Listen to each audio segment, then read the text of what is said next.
They said she was nothing, worthless, a broken Omega too weak to survive the winter. But when Alpha King Draven Core paid a fortune for a starving girl on an auction block, he didn't know he'd just bought the one person who would destroy everything he'd built and the only one who could save him. This is the story of Lyra Vance, the Omega who refused to break, the healer who fought a fortress of fear, and the woman who proved that sometimes the weakest voice carries the sharpest truth. Stay until the end to see how one desperate choice changes an entire empire. Drop a like if you believe courage beats cruelty, and comment which city you're watching from. Let's begin. The wind bit like a blade. Lyra Vance stood barefoot on the wooden platform, arms wrapped tight around her ribs, trying not to shiver, trying not to exist. The crowd below her stank of sweat, smoke, and impatience. Miners and traders and desperate men looking for cheap labor or cheaper entertainment. She kept her eyes down. Looking at them only made it worse. "Lot 17, the auctioneer barked, his voice sharp enough to cut through the noise. "Omega, 18 winters, no house, no pack, no bond." Translation, worthless. Someone laughed. A man near the front spat into the dirt. Lyra's fingers dug into her sides. She'd stopped eating 3 days ago, not by choice. There was nothing left. Her dress hung off her like a burial shroud, torn at the hem and stained with God's knew what. Her hair, once dark and glossy, now fell in tangled knots over her shoulders. She looked like exactly what she was, a girl with nothing left to lose. But that wasn't the worst part. The worst part was the scent. She could smell everything, every emotion, every lie. The auctioneer's greed rolled off him in thick, oily waves. The crowd's boredom mixed with flickers of cruelty. And beneath it all, threading through the press of bodies like smoke, fear. They were afraid of the cold, afraid of the coming winter, afraid they wouldn't survive. Lyra had been born with this gift, or curse, depending on the day. She could sense truth in a person's scent the way others saw color. Anger smelled like charred wood, grief like rain-soaked stone. Love, she'd only caught it once, years ago, smelled like honey and summer grass. Right now, all she smelled was hunger and contempt. "Do I hear 50 silver?" the auctioneer called. Silence. He cleared his throat. 40! A man near the back raised 2 fingers lazily. He wore a miner's coat, scarred hands, dead eyes. Lyra didn't need her gift to know what he wanted. She'd seen men like him before. They didn't buy Omegas to work the mines. 40 silver to the gentleman in the back, the auctioneer announced, relief flooding his voice. Going once. Lyra's stomach twisted. She thought about running, thought about throwing herself off the platform and disappearing into the crowd. But her legs were shaking too hard. And even if she ran, where would she go? The frontier didn't forgive the weak. "Going twice?" A voice cut through the square like a whip crack. 500 gold. The crowd went silent. Lyra's head snapped up. At the edge of the square, a figure sat motionless on a black warhorse. Tall, broad-shouldered, wrapped in a cloak the color of storm clouds. His face was half hidden beneath a hood, but she could see his jaw, sharp as broken glass, and his eyes, cold, pale, utterly unreadable. The auctioneer's mouth fell open. I'm sorry, my lord, did you say—" 500, the man repeated. His voice was low, controlled, and somehow more terrifying for it. Gold. Lyra's heart slammed against her ribs. She knew who he was. Everyone did. Draven Core, Alpha King of the Northern Reaches, warlord of the Frostpeak clans, the man who'd conquered half the frontier before his 30th winter and ruled it with an iron fist ever since. They said he'd killed his own father to take the throne. They said he didn't feel pain, didn't feel anything. And now he was staring directly at her. The auctioneer stammered something about processing the bid. The miner in the back swore and slunk away. The rest of the crowd parted like water as Draven dismounted and walked toward the platform. Lyra couldn't breathe. He stopped at the base of the steps, one gloved hand resting on the hilt of the sword at his hip. Up close, he was even more imposing, at least a head taller than any man in the square, built like a siege engine and radiating the kind of cold authority that made grown warriors flinch. But it was his scent that nearly buckled her knees. Iron, frost, old blood. And beneath it all, so faint she almost missed it, something raw and jagged, like a wound that had never healed. Pain. He was in pain, had been for years, and he wore it so deep no one else could see. "Come," he said simply, not a request, a command. Lyra's legs moved before her brain caught up. She descended the steps slowly, each one feeling like a mile. When she reached the bottom, Draven's pale eyes swept over her, not with lust or interest, but with the cold assessment of someone evaluating livestock. "You can walk?" he asked. She nodded. "Then keep up." He turned and strode toward his horse without another word. Lyra stood frozen for half a second, then stumbled after him. The crowd watched in silence as the Alpha King mounted his warhorse, reached down, and hauled her up behind him like she weighed nothing. She barely had time to grab his cloak before he kicked the horse into motion. And just like that, her old life ended. The ride north lasted 3 days. Draven didn't speak, didn't look at her, didn't stop except to water the horse or let her relieve herself behind a tree. They traveled in silence through forests that grew darker and colder with every mile, the air turning sharp enough to sting her lungs.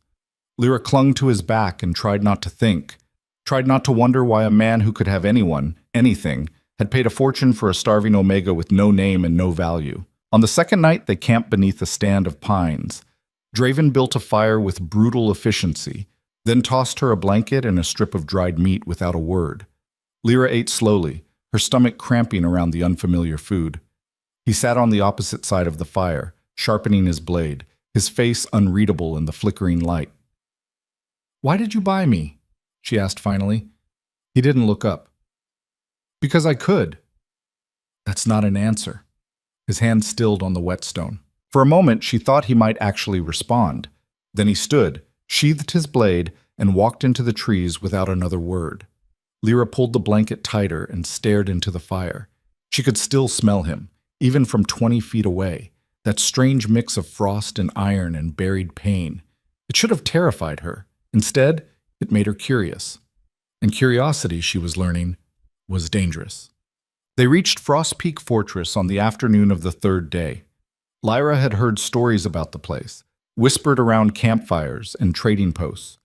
They called it the Iron Citadel, the Mountain of Skulls, a fortress carved into the side of a peak so high the snow never melted, where the Alpha King ruled with absolute power and zero mercy. The stories, she realized, hadn't done it justice. The fortress loomed above them like a monument to violence. Black stone walls rose 50 feet high, studded with iron spikes and crowned with battlements where archers stood watch. The gates were massive slabs of oak reinforced with steel, flanked by guard towers that seemed to scrape the sky. Everything about it screamed one message: "You are not welcome here." Draven rode through the gates without slowing. Inside, the courtyard was a hive of controlled chaos. Warriors sparred in the snow, their breath misting in the frozen air. Servants hurried between buildings with armloads of firewood and supplies. Blacksmiths hammered at glowing metal. And everywhere, Lyra smelled the same thing. Fear. Not the sharp, sudden kind. The slow, grinding kind. The kind that lived in your bones and made you flinch at shadows. Draven dismounted and handed the reins to a waiting servant. Then he turned to Lyra, who was still sitting on the horse, frozen. "Get down," he said. She slid off clumsily, her legs nearly giving out. A woman appeared at Draven's side, older, gray-haired, dressed in severe black robes. She looked Lyra up and down with the warmth of a winter storm. "This is Marin," Draven said. "She runs the household. You'll do what she says." Marin's lip curled. "Another stray, my lord?" "She's not a stray." His tone didn't change, but something in it made Marin stiffen. "She's mine. See that she's fed, clothed, and given a room in the East Wing." "The East Wing?" Marin's voice cracked with disbelief. "That's for—" "Do it." Marin's jaw tightened, but she bowed stiffly. "As you command." Draven turned and walked away without another glance. Lyra stood there, shivering, as Marin's cold eyes raked over her. "Follow me," the older woman snapped, "and don't touch anything." So, the East Wing, Lyra quickly learned, was not where servants lived. It was where the Pack's elite stayed, high-ranking warriors, trusted advisors, people who mattered. The hallways were lined with tapestries and torches, the floors polished stone instead of packed dirt.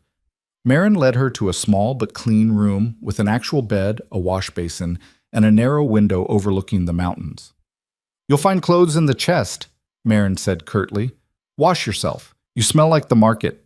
"Thank you," Lyra whispered. Marin's expression didn't soften. "Don't thank me. I didn't want you here. None of us did." She stepped closer, her voice dropping. "Whatever game you're playing, girl, it won't work. The king doesn't keep omegas, he doesn't keep anyone. So enjoy this while it lasts, because it won't." She turned and left, slamming the door behind her. Lyra stood alone in the silent room, her heart pounding. She walked to the window and looked out at the fortress below. Warriors trained in brutal drills, beating each other bloody. Servants scurried like mice, heads down, invisible. And high above it all, in the tallest tower, she could just make out a figure standing at a window, watching. She didn't need her gift to know it was him. Dinner was served in the great hall, a cavernous room with vaulted ceilings and long tables packed with warriors. Lyra sat at the far end, alone, picking at a bowl of stew while conversations roared around her. No one spoke to her. No one even looked at her. She was a ghost. Halfway through the meal, the hall fell silent. Draven entered through the main doors, flanked by two massive warriors. He moved like a blade cutting through water, smooth, controlled, utterly lethal. Every head bowed as he passed, every voice quieted. He sat at the head table, on a throne carved from blackwood and iron, and surveyed the room with those cold, pale eyes. Lyra felt his gaze land on her, just for a second. Then it moved on. An older man sitting beside Draven leaned in and murmured something. Draven's jaw tightened, but he nodded. The man smiled, a politician's smile, all teeth and no warmth, and raised his cup. "To the king," he called. "Long may he reign." The hall echoed with a thunderous response. "Long may he reign." Lyra watched the man carefully. He was older than Draven, maybe 50, with silver-streaked hair and sharp, calculating eyes. His scent was wrong, slippery, like oil on water. She didn't trust him. That night, Lyra couldn't sleep. She lay in her narrow bed, staring at the ceiling, listening to the wind howl outside. Every time she closed her eyes, she saw the auction block, felt the cold, smelled the fear. Finally, she gave up and slipped out of her room. The hallways were empty, lit only by flickering torches. She wandered aimlessly, trying to make sense of this place, trying to understand why she was here. She found herself in a courtyard, smaller than the main one, enclosed by high walls. Snow fell softly, muffling the world. And in the center, beneath a lone tree, a boy sat crying. He couldn't have been more than 10. Blood dripped from a gash on his forehead, and his arm was bent at a wrong angle. Lyra's heart lurched. She crossed the courtyard quickly, kneeling beside him. "What happened?" The boy flinched. I fell during training." "Let me see." "No." He scrambled back. "I'm fine. I don't need help." "Your arm is broken." "It doesn't matter." His voice cracked. "If I cry, they'll say I'm weak. If I ask for help, they'll send me away." Lyra's chest tightened. "Who told you that?" "Everyone." He wiped his eyes roughly. "This is Frost Peak. Weak people don't survive here." She stared at him, at this terrified child who'd learned to bleed in silence, and something inside her snapped. "Give me your arm," she said quietly. "But give it to me." He hesitated, then slowly extended his broken arm. Lyra closed her eyes and placed her hands on the fracture. She'd never told anyone about this part of her gift. The part that let her do more than sense pain. The part that let her ease it. Warmth spread from her palms, flowing into the boy's arm, knitting bone and tissue back together. It wasn't magic. It was something older, something she didn't understand. The boy gasped. "What? How?" "Shh." She kept her eyes closed, focusing. The warmth grew hotter, brighter, until she felt the bone click back into place. Then she let go. The boy stared at his arm, flexing his fingers in disbelief. The gash on his forehead was still bleeding, but the break was gone. You fixed it," he whispered. "I eased it," Lyra corrected. "The rest is up to you. Now go, before someone sees." He scrambled to his feet, then paused. "What's your name?" "Lyra." "Thank you, Lyra." He disappeared into the shadows. She sat back exhausted and let the snow fall on her face, and didn't notice the figure watching from the tower above. Morning came too soon. Lyra woke to pounding on her door. Marin's voice cut through the wood like a knife. "Get up. The king wants to see you."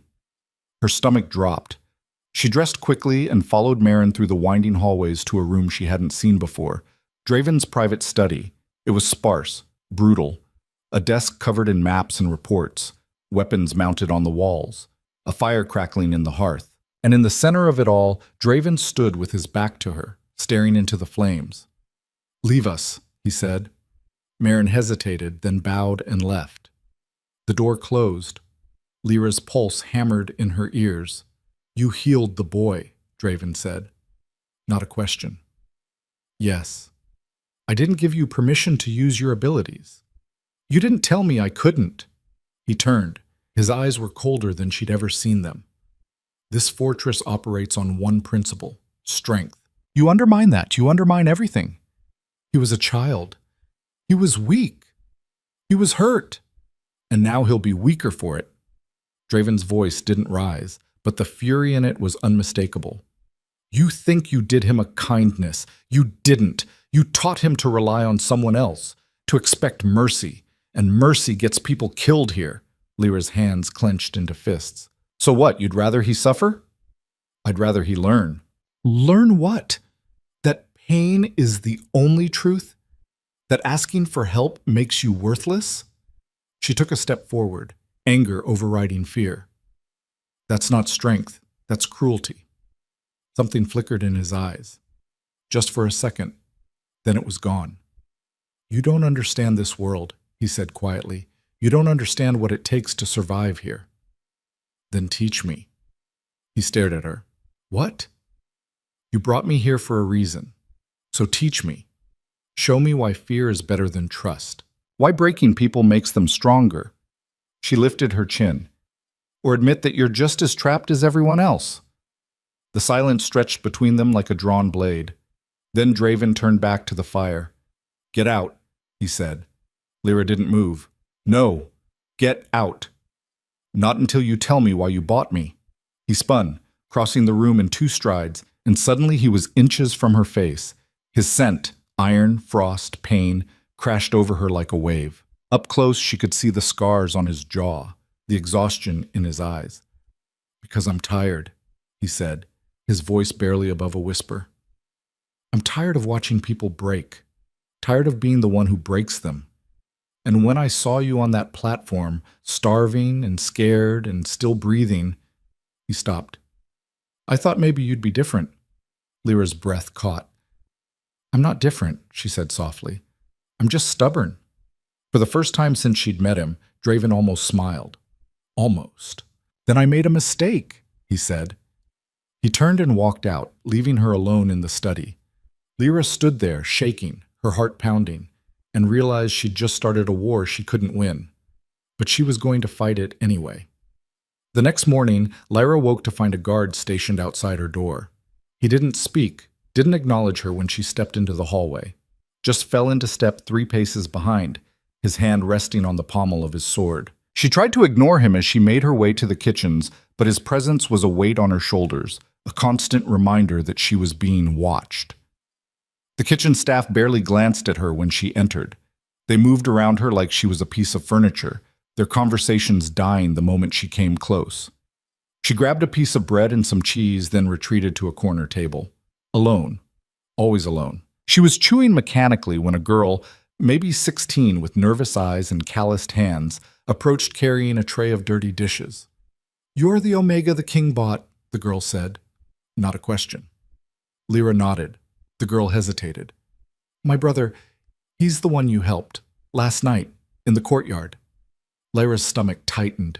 "Is he all right?" "He's fine, better than fine. He told me what you did." The girl glanced around, then lowered her voice. "Thank you, really." "But you shouldn't have." "Why does everyone keep saying that?" "Because it's true." The girl's expression turned haunted. 3 years ago, there was a healer here, an Omega, like you. She tried to help people, tried to make things better. She paused. They found her body in the ravine 2 weeks later. They said she jumped. Lyra's blood went cold. Did she? The girl didn't answer. She just picked up her tray and walked away. Lyra sat there, the bread turning to ash in her mouth. The guard was still watching. Days blurred together. Lyra tried to keep her head down, tried to follow the rules she didn't understand, but everywhere she looked, she saw suffering, and everywhere she went, people turned away. A servant girl with a broken finger cradling her hand and crying silently in a storage room. Lyra offered to help. The girl spat at her feet and ran. A warrior limping through the courtyard, blood seeping through his bandages. Lyra approached. He snarled and told her to mind her own business before collapsing 10 feet later. No one helped him up. A woman in the laundry scrubbing clothes with hands so raw they were bleeding. Lyra tried to give her a salve she'd made from kitchen herbs. The woman threw it back at her. "We don't need your pity," she hissed. "It's not pity." "Yes, it is. You think you're better than us because the king brought you here. You think you can fix us." The woman's eyes were hard as stone. "You can't, so stop trying." Lyra walked away, the salve clutched in her trembling hand. That night, she stood at her window and stared out at the fortress. Torches flickered in the darkness. Somewhere below, someone was screaming, training, maybe, or punishment. She couldn't tell the difference anymore. This place was a wound that refused to heal, and she was trapped inside it. A week after her confrontation with Draven, Marin summoned her to the Great Hall. "The king wants you at dinner," the older woman said curtly. "You'll sit at the high table." Lyra's stomach dropped. "Why?" "Because he commanded it. Don't make me repeat myself." The Great Hall was already packed when Lyra arrived. Warriors filled the long tables, their voices a low roar of conversation and laughter. She walked slowly toward the front, acutely aware of every eye tracking her movement. The high table sat on a raised platform, reserved for Draven and his inner circle. She climbed the steps and found herself seated between two men she didn't know, both of them radiating hostility. Draven sat at the center, his face unreadable. The silver-haired man from before, the one with the slippery scent, sat at his right hand, smiling like a serpent. "Ah," the man said, his voice smooth.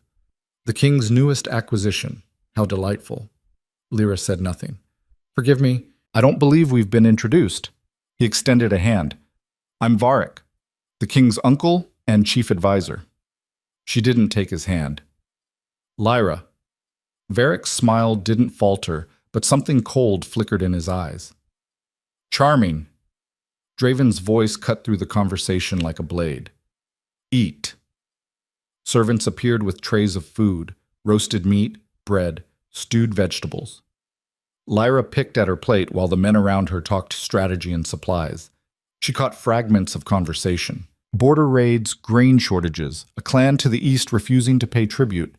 Varric leaned toward Draven. "We could make an example of them, send a message." "We could," Draven said, "or we could negotiate."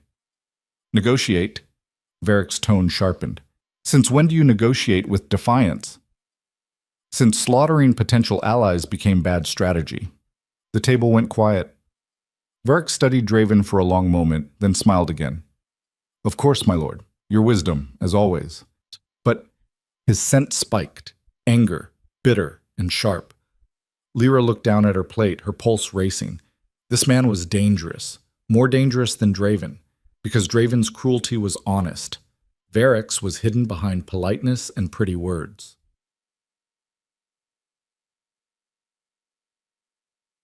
After dinner, Draven dismissed the hall. People filed out in groups, their voices fading into the night. Lyra started to follow, but his voice stopped her. "Stay." She froze. The hall emptied until it was just the two of them and the dying firelight. Draven stood at the head table, his back to her, one hand resting on the blackwood throne. "You don't like Varric," he said. It wasn't a question. Lyra chose her words carefully. "I don't trust him." "Why?" "Because his scent is wrong." Draven turned. "Explain." She hesitated. Talking about her gift felt like exposing a wound, but he was waiting, and something in his expression told her he wouldn't let this go. "I can smell emotions," she said finally.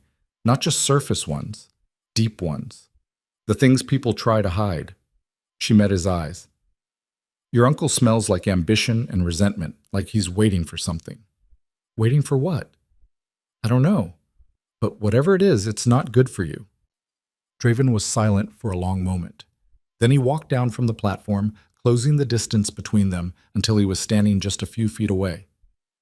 Varric raised me, he said quietly. After my father died, he was the one who kept this fortress from tearing itself apart. He taught me how to rule, how to fight, how to survive. That doesn't mean he's loyal. No, Draven agreed. It doesn't. He turned away, staring into the fire. But I can't act on suspicion, not without proof. Then let me find proof. He looked at her sharply. What? I can get close to people. Listen. Watch. She straightened. No one notices servants, and no one sees Omegas as a threat. This isn't a game, Lyra. I know that. If Varric suspects you're spying, he won't. You don't know that. Neither do you. She stepped closer. You said you were tired of breaking people. So stop. Let me help. Draven stared at her, and for the first time she saw something in his eyes that wasn't cold or controlled. He looked lost. Why do you care? He asked. Because someone has to. The fire crackled. The wind howled outside. Finally, Draven nodded. Fine. But if this goes wrong, it won't. If it does, he continued, his voice hard, I can't protect you. Do you understand? Yes. Then get out of here before I change my mind. Lyra turned and left before he could see her hands shaking. The next day, she began watching. She moved through the fortress like a shadow, her eyes and ears open. She learned the rhythms of the place, when the warriors trained, when the servants worked, when Varric held his private meetings in the West Tower. She couldn't get close to those meetings. Guards stood at every entrance, and the door was always locked. But she could watch who came and went, and what she saw made her skin crawl. Varric met with warriors, not Draven's inner circle, men further down the chain, ambitious ones, angry ones, men who'd been passed over for promotions or publicly disciplined. He spoke to them quietly, always smiling, always sympathetic. Lyra couldn't hear the words, but she could smell the result, loyalty shifting, resentment growing. He was building something, slowly, carefully, a rebellion. 2 weeks into her surveillance, Lyra made a mistake. She was trailing one of Varric's men through the lower corridors when she turned a corner and nearly collided with Marin. The older woman's eyes narrowed. What are you doing down here? Lyra's mind raced. I got lost. Lost? Marin's tone dripped disbelief. You've been here 3 weeks. Try again. I was looking for the infirmary. The infirmary is in the east wing. This is the west wing. Marin stepped closer. I don't know what you're playing at, girl, but I'm watching you. One wrong step, and I'll make sure the king knows exactly what kind of viper he brought into his house. She swept past, her robe snapping like a whip. Lyra stood frozen, her heart hammering. She'd been careless, and carelessness got people killed. That night, she couldn't sleep. She paced her room, trying to think, trying to figure out her next move. Marin's warning echoed in her head. She was running out of time. A soft knock at the door made her jump. She opened it to find the girl from the kitchen, the one whose brother she'd healed. I need to talk to you, the girl whispered. Lyra pulled her inside and shut the door. What's wrong? My brother. He's been assigned to night patrol in the North Tower. So he's 10 years old and barely trained, and the North Tower is where they send people they want to disappear. The girl's voice cracked. Please, you have to help him. Lyra's chest tightened. Why would they do that? Because someone saw you heal him, and now they're punishing us. Ice flooded Lyra's veins. Who saw? I don't know, but my brother's terrified, and I don't know what to do. Lyra grabbed her cloak. Where is he now? The barracks. They're moving him out at dawn. Then we move him first. The girl stared. What? You heard me. Take me to him. Now. They slipped through the fortress like ghosts, avoiding patrols and sticking to the shadows. The barracks were a squat stone building at the edge of the courtyard, filled with rows of narrow cots. Most of the warriors were asleep, their snores echoing in the darkness. The girl led Lyra to a cot near the back. The boy, her brother, sat hunched over, his face pale. "Lyra," he whispered, "come with me, quickly." "I can't. If I run—" "You're not running. You're being reassigned." She looked at the girl. "Who's in charge of patrol assignments?" "Commander Terran, but he'll never—" "Take me to him." They found Terran in the guardhouse, reviewing schedules by candlelight. He looked up when Lyra entered, his expression hardening. "What do you want?" "The boy assigned to the North Tower. I'm requesting he be reassigned." Terran laughed. "You're requesting? Who the hell do you think you are?" "Someone the king listens to." His smile faded. "The king doesn't care about one scrawny boy." "Try him and find out." They locked eyes. Lyra could smell his uncertainty. He didn't know how much influence she had. Didn't want to risk crossing Draven. Finally, Terran scrawled something on the schedule. "Fine. He's reassigned to kitchen duty, but if this comes back on me, it won't." Lyra grabbed the boy's hand and pulled him out before Terran could change his mind. She thought that was the end of it. She was wrong. The next morning, she was summoned to the throne room. Draven sat on his blackwood throne, his expression carved from stone. Varric stood at his side, smiling, and in front of them, kneeling on the floor with his hands bound, was Commander Terran. Lyra's stomach turned to ice. "Commander Terran has accused you of overstepping your authority," Varric said smoothly, "of making threats in the king's name without permission." "I didn't threaten him," Lyra said. "I made a request." A request backed by the implication that the king would punish him if he refused. Varric's smile widened. "That sounds like a threat to me." "I saved a child's life." "You undermined the chain of command. The chain of command was going to kill him." "Enough." Draven's voice cut through the argument like a blade. He looked at Terran. "Did she threaten you?" Terran hesitated. She implied consequences, my lord." "That's not what I asked. She said you would listen to her. And I will, if she has something worth saying." Draven's gaze shifted to Lyra. "Do you?" Lyra's pulse hammered. This was a test. She could feel it. "The boy is 10 years old," she said carefully. "Assigning him to the North Tower wasn't strategy. It was punishment for something I did." "And what did you do?" "I healed him." The room went silent. Draven leaned forward. "You healed him?" "Yes. Well, after I explicitly told you not to use your abilities." "Yes. And now you're asking me to overturn a command because you don't like the consequences." Lyra's hands clenched into fists. "I'm asking you to see what this place has become. You punish strength and reward cruelty, and you wonder why your people are terrified." Varric's expression darkened. "My lord, this is insubordination. I'm aware." Draven stood. He walked down from the throne, stopping directly in front of Lyra. "You have a choice. Accept punishment for defying my orders, or leave. Tonight, I'll give you supplies and safe passage south." Her breath caught. "You're banishing me?" "I'm offering you a way out." "What about the boy?" "The boy stays where he was assigned." "Then I stay too." Draven's jaw tightened. "Don't be a fool." "I'm not. I'm being stubborn. Remember?" For a moment she thought he might actually smile. Instead he turned to Terran. "The boy is reassigned to kitchen duty. Permanently." Terran blinked. "My lord?" "You heard me." But, get out!" Terran scrambled to his feet and fled. Draven looked at Varric. "Dismissed." Varric's smile was thin and cold. "As you wish, my lord." He bowed and left. When the doors closed, Draven turned back to Lyra. "You're going to get yourself killed," he said quietly. "Maybe, but at least I'll die doing something that matters. Nothing matters here, not kindness, not compassion, not you. Then why am I still alive?" He didn't answer. Lyra stepped closer. "You keep saying this place runs on strength, on fear. But you're wrong. It runs on loyalty. And loyalty isn't something you can beat into people. It's something you earn. I don't need their loyalty. I need their obedience. And when that's not enough, when someone like Varric decides he wants your throne, what then?"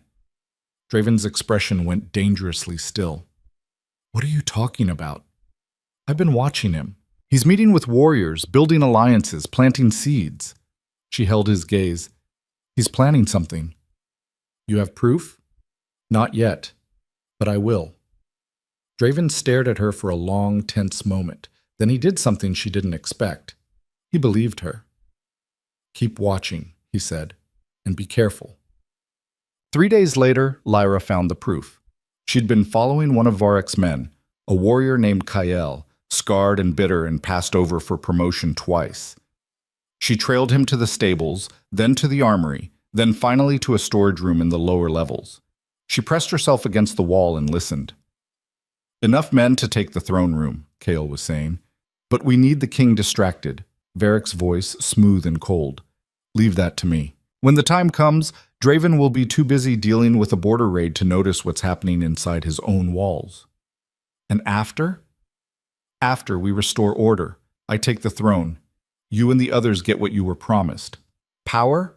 Power, wealth, respect. Varek paused. Everything Draven denied you. Lyra's blood turned to ice. She backed away slowly, careful not to make a sound, and stepped on a loose stone. The scrape echoed like a thunderclap. Inside the room, conversation stopped. Someone's out there, Kael said. Lyra ran. She heard the door slam open behind her, heard boots pounding on stone. She sprinted through the corridors, her lungs burning, her heart hammering against her ribs. She burst into the main courtyard and nearly collided with a patrol. Stop her! Kael shouted from behind. The guards hesitated, just long enough. Lyra bolted toward the keep, shoving past servants and warriors, not daring to look back. She hit the stairs and took them 2 at a time, her legs screaming, her vision blurring. She reached Draven's study and slammed the door open. He was at his desk, reviewing maps. He looked up, startled.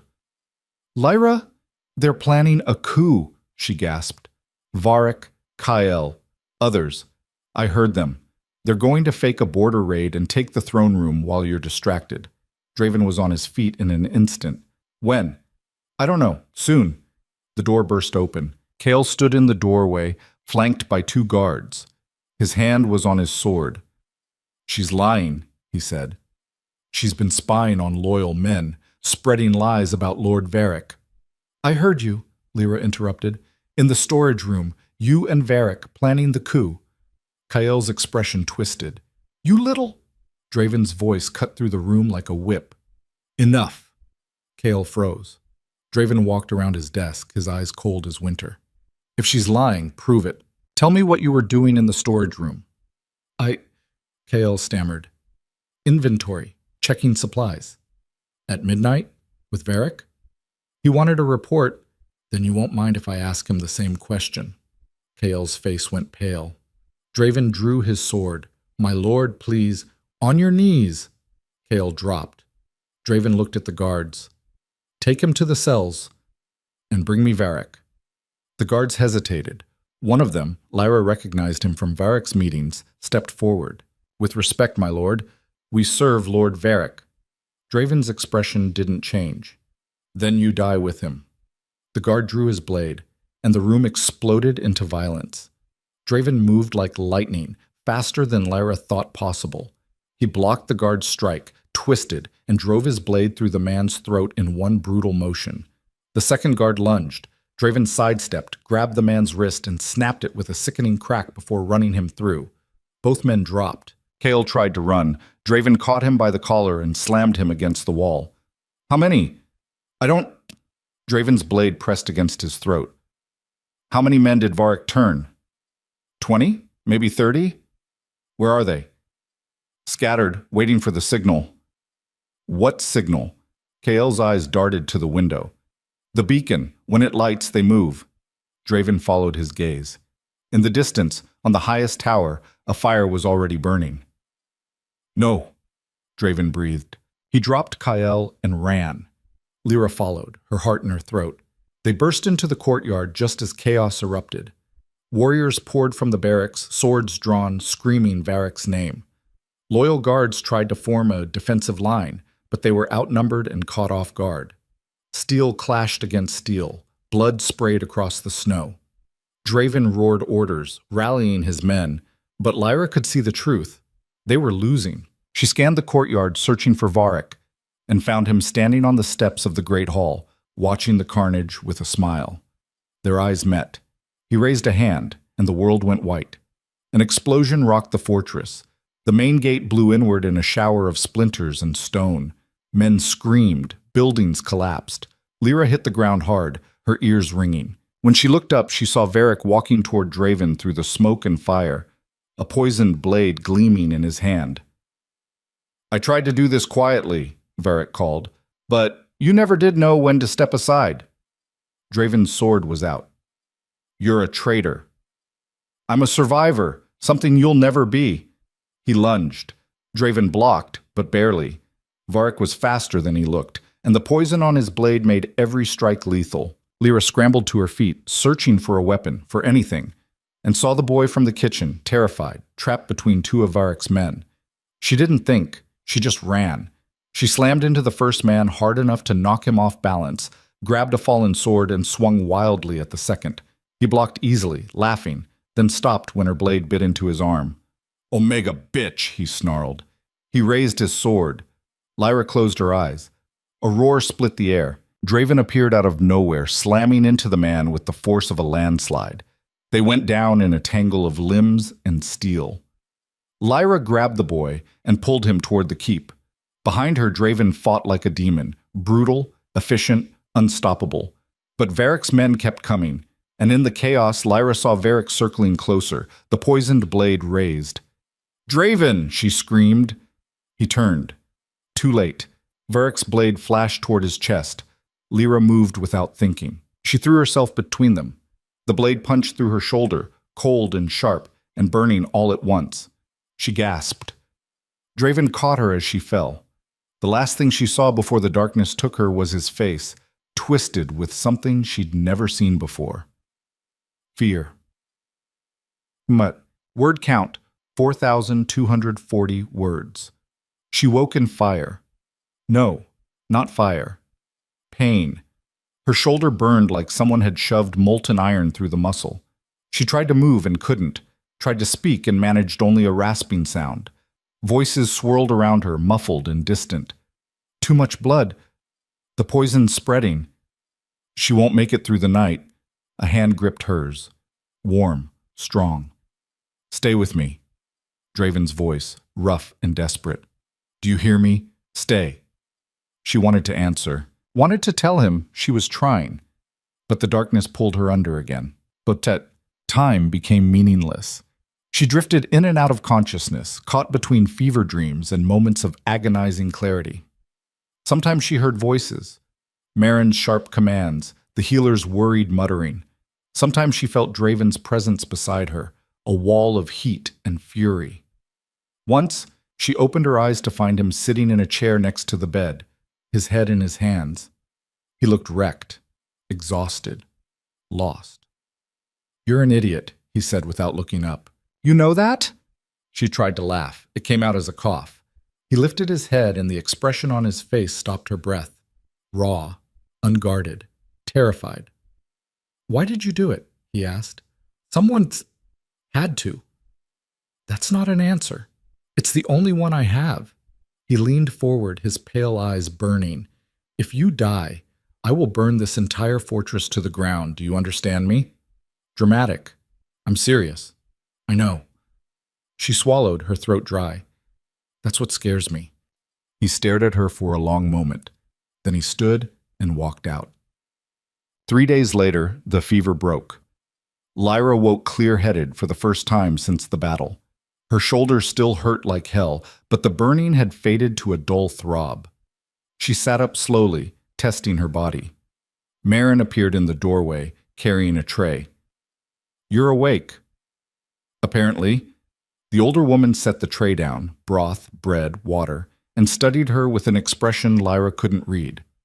"You're tougher than you look," Marin said finally. "Is that a compliment?"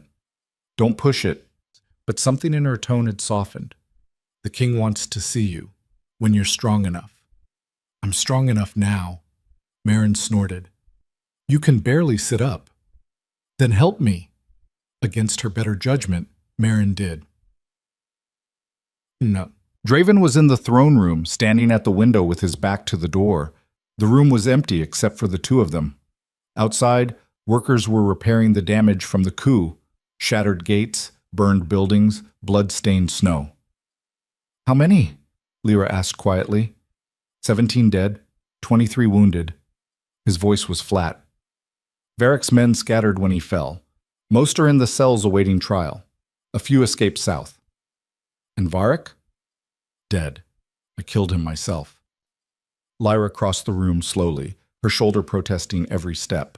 "I'm sorry." "Don't be. He was a traitor. He was family." Draven turned. His eyes were hollow. "Family is a weakness. I learned that a long time ago." "That's not true." "Isn't it? He raised me, taught me, and the entire time he was planning to take everything I built."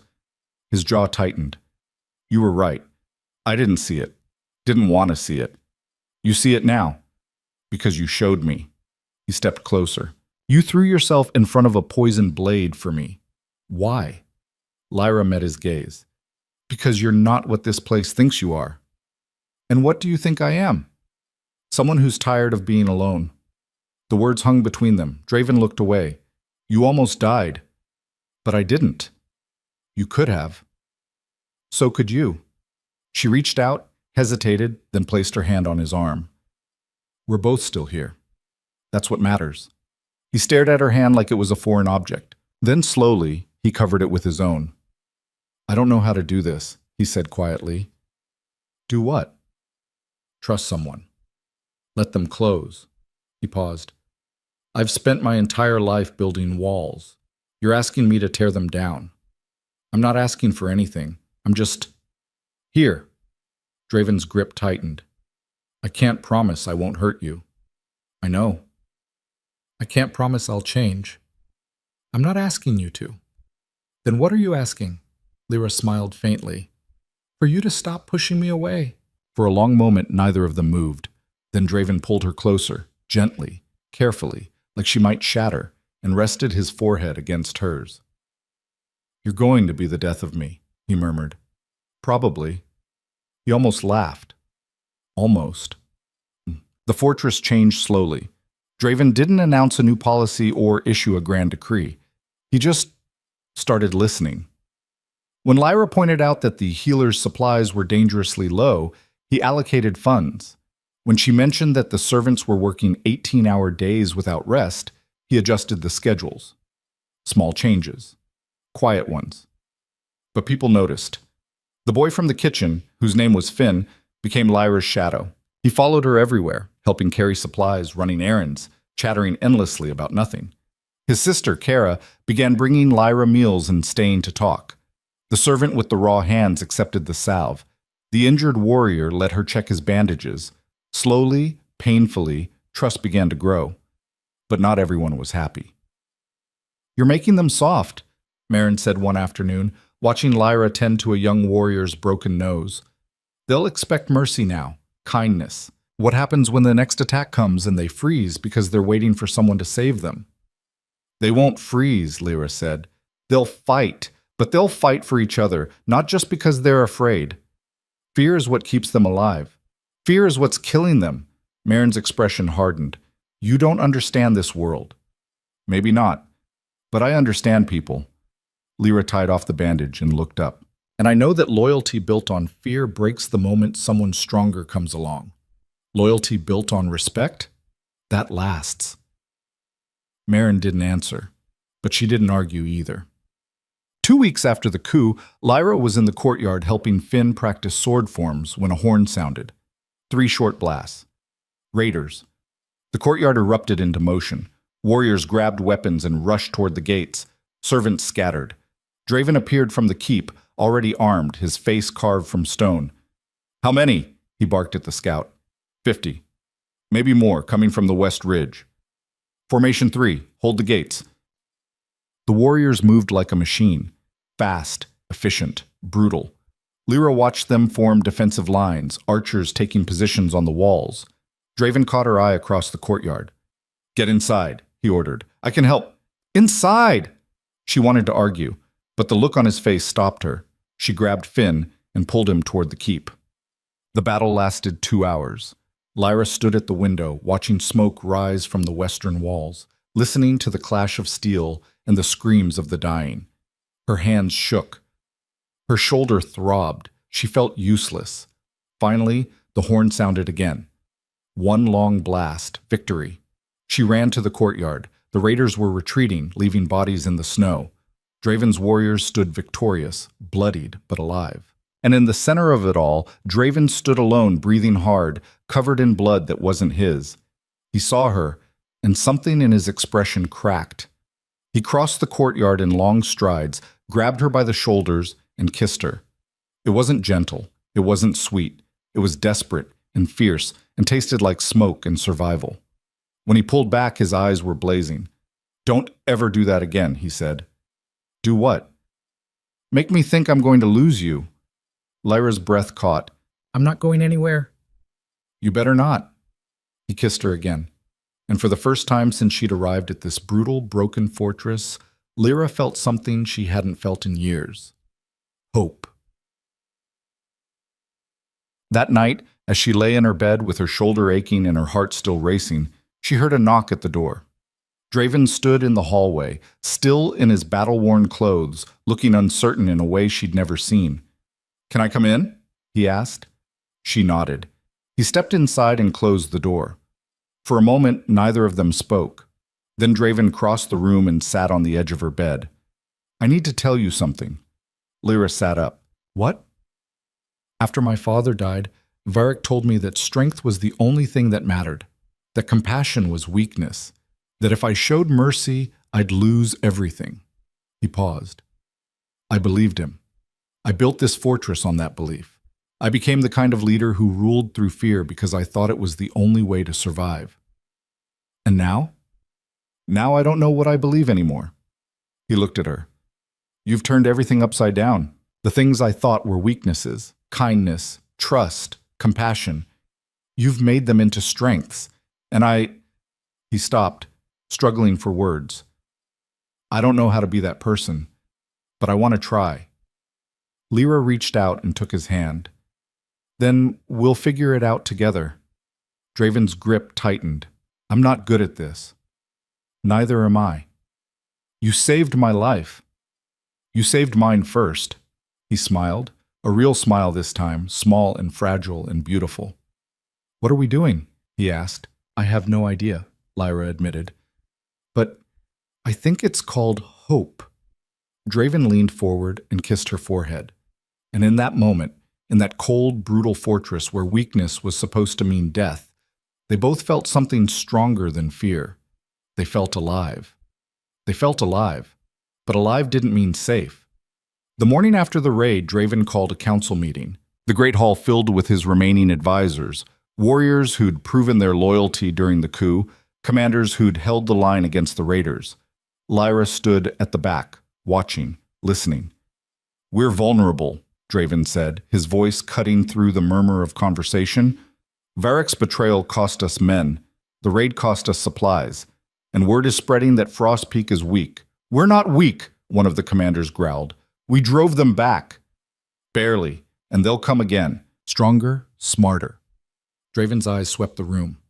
"We need to rebuild, fast, double the patrols, reinforce the walls, and I want every able-bodied warrior training twice as hard." Merrin stepped forward. "My lord, the servants are already stretched thin. If we pull more people for construction, then we pull them. This fortress stands or falls on strength. You all know that." Silence fell. Lyra felt the old tension creeping back, the old fear. She could smell it rising from the gathered warriors, doubt, exhaustion, resentment simmering beneath the surface. She stepped forward before she could stop herself. "Or we could ask for help." Every head turned. Draven's expression darkened. "What?" "The southern clans, the traders who pass through the valley. We have allies." "We have no allies," Draven interrupted, his voice hard. "We have trading partners." "That's not the same thing." "It could be, if we offered them something in return." "Like what? Our weakness on display?" "Like partnership, protection, a united front against the raiders." Lyra held his gaze. "You said it yourself, we're vulnerable. Going it alone makes us a target, but if we build alliances, alliances are chains, one of the warriors spat. The moment we rely on others, they control us. Or, Lyra countered, the moment we work together, we're all stronger. The warrior laughed. You've been here, what, a month? And you think you understand how this world works? I understand that isolation killed Varric's ambition, but it's also killing this fortress. You're so busy proving you don't need anyone that you're bleeding out. The room erupted. Half the warriors shouted agreement, half shouted her down. Marin stood silent, her expression unreadable. And Draven? Draven stared at Lyra like she'd just set fire to his throne. Enough! His voice cracked like thunder. The room went silent. This meeting is over. Everyone out. The warriors filed out, some glaring at Lyra, others looking thoughtful. When the hall was empty, Draven turned on her. Don't ever do that again. Do what? Tell the truth? Undermine me in front of my council. I wasn't undermining you. I was trying to help. I don't need help. I need loyalty. You have my loyalty. Lyra's voice rose. But loyalty doesn't mean silence. It doesn't mean watching you make the same mistakes that got Varric killed. Draven's jaw clenched. What mistakes? Isolation. Pride. Believing that strength means standing alone. She stepped closer. You're afraid of being betrayed again. I get that. But pushing everyone away isn't going to protect you. It's just going to leave you alone when the next attack comes. I've survived this long on my own. Surviving isn't living. The words hung between them. Draven turned away, his shoulders tight. You don't understand. Then explain it to me. He was silent for a long moment. Then quietly, my father trusted everyone. He believed in alliances, treaties, shared strength. His voice turned bitter. And it got him killed. One of his so-called allies poisoned him at a peace summit, smiled to his face and slipped poison in his wine. Lyra's chest tightened. I'm sorry. Don't be. It taught me a lesson. Trust gets you killed. Fear keeps you alive. And what about love? He turned sharply. What? You're afraid to trust anyone because trust feels like weakness. But what about love? What about caring about someone enough to let them see you're not invincible? Draven stared at her. Love is a liability. Love is the only thing that matters. Not here. Not in this world. Lyra closed the distance between them. Then maybe it's time to change the world. For a moment, she thought he might actually listen. Then his expression shuddered. Get out. Draven, I said get out. She left, but she didn't give up. Hunt. Over the next week, Lyra did something reckless. She started talking to people, not just the servants or the young warriors. Everyone. She asked about their families, their homes before Frost Peak, what they wanted beyond survival. Most were suspicious at first, some refused to answer, but slowly, carefully, she built trust. She learned that Terran, the gruff commander who'd tried to send Finn to the North Tower, had a daughter in the southern villages he hadn't seen in 3 years. That Marin had lost her son in a raid and buried her grief under iron discipline. That Kara dreamed of opening a bakery somewhere far from the frontier. She learned that beneath the fear and the violence, people were just people. Tired, scared, hoping for something better, and she started planting seeds. What if we didn't have to fight alone, she'd ask. What if there was a way to protect the fortress without bleeding ourselves dry? What if we reached out? Most dismissed her, but some listened, and word spread. Draven noticed. You're stirring up trouble, he said one night, cornering her in the library. I'm asking questions. You're making people doubt. Maybe they should doubt. Maybe blind obedience is what got us into this mess. His eyes flashed. Be careful, Lyra. Or what? You'll send me away? Lock me up? She met his glare. You brought me here, Draven. You asked me to stay. You can't have it both ways. You can't want me close and then punish me for caring. I never said I wanted you to care. You didn't have to. He looked away.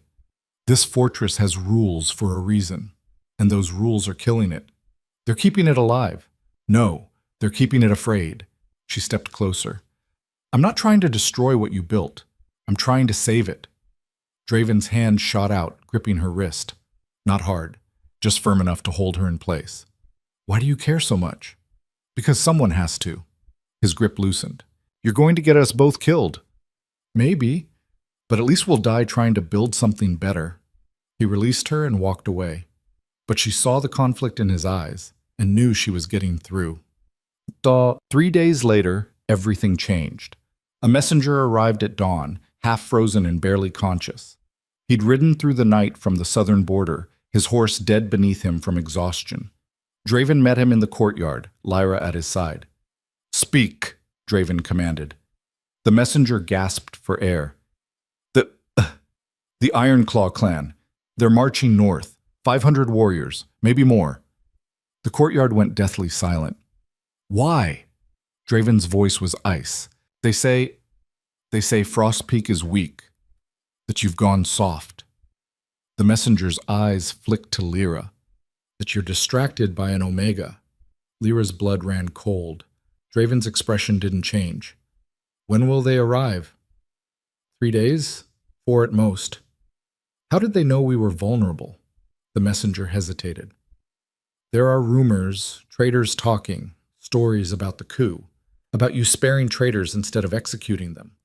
I executed Varric, but not his followers. Some escaped. Some are in your cells." The messenger swallowed. "People are saying you've changed, that you're not the Alpha King anymore." Draven's jaw clenched. "Get him to the healer." 2 warriors helped the messenger away. Lyra turned to Draven. "What are you going to do?" "What I should have done from the start." His voice was flat. "I'm going to remind the frontier why they fear me." "What does that mean?" He didn't answer. That night, Draven executed the remaining traitors. All of them. He gathered the fortress in the courtyard and made them watch as he killed each man. Swift, brutal, efficient. No speeches, no explanations, just cold, merciless justice.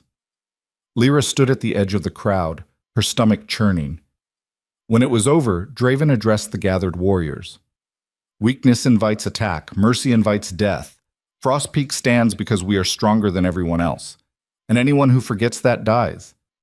The warriors roared approval, but Lyra saw the fear in their eyes, saw the way they flinched when Draven passed, saw the fortress sliding back into the darkness she'd been trying to pull it from. She found him alone in his chambers that night. "You didn't have to kill them all," she said. "Yes, I did. Some of them were just following orders, and now they're dead." He poured himself a drink, his movements sharp. "The Ironclaw clan is coming. If I show weakness now, we're finished. Executing prisoners isn't strength, it's fear. Call it whatever you want, it keeps us alive." "It keeps you alone," Lyra's voice cracked. "You think this is going to make people fight for you? It's just going to make them hate you." "I don't need them to love me. I need them to obey." "And when that's not enough? When the Ironclaw clan breaks through the gates and your warriors run because they're fighting for a leader who terrifies them instead of inspires them, what then?" Draven slammed his cup down. "What do you want from me? I want you to trust someone. I want you to stop pushing everyone away." She was shaking now, anger and desperation warring in her chest. "I want you to see that there's another way." "There is no other way." "Yes, there is. You're just too scared to try it." His hand shot out, gripping her chin. "I am not scared." "You're terrified." Her voice dropped. "You're terrified that if you let someone in, they'll destroy you, just like your father, just like Varric." Draven's grip tightened, then abruptly he released her and stepped back. "Get out." "Draven!" "Get out!" She left and didn't come back. The next morning, Lyra made a decision. If Draven wouldn't reach out for help, she would. She found Taryn in the armory, sharpening blades. "I need a horse." He looked up. "Why?" "I'm riding south, to the border clans." Taryn's eyes narrowed. "Does the king know?" "No." "Then the answer is no." "I'm not asking permission." "You think I'm going to let you steal a horse and disappear?" "I think you're going to help me, because you know this fortress can't survive a siege with the men we have, and you know the king is too proud to ask for help." She leaned closer. "But I'm not." Terran studied her for a long moment. Then he stood. If this goes wrong, I never saw you. Deal. He led her to the stables and saddled a horse in silence. As she mounted, he handed her a satchel. Supplies. Enough for 3 days. He paused. The border clans won't help you for free. You'll need to offer them something. Like what? I don't know. But figure it out fast, because if you come back empty-handed, the king will kill you himself. Lyra kicked the horse into motion and rode out through the gates before anyone could stop her. The journey south was brutal. The temperature dropped with every mile, the wind cutting through her cloak like knives. Snow fell in thick sheets, blinding her, numbing her hands. The horse struggled through drifts that came up to its chest. By the second day, Lyra was questioning her sanity. By the third, she was questioning whether she'd survive. But she kept going.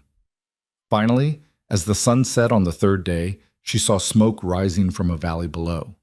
The border clans. She rode into the settlement just as night fell. Fires burned in stone hearths. Warriors watched her approach with hard eyes.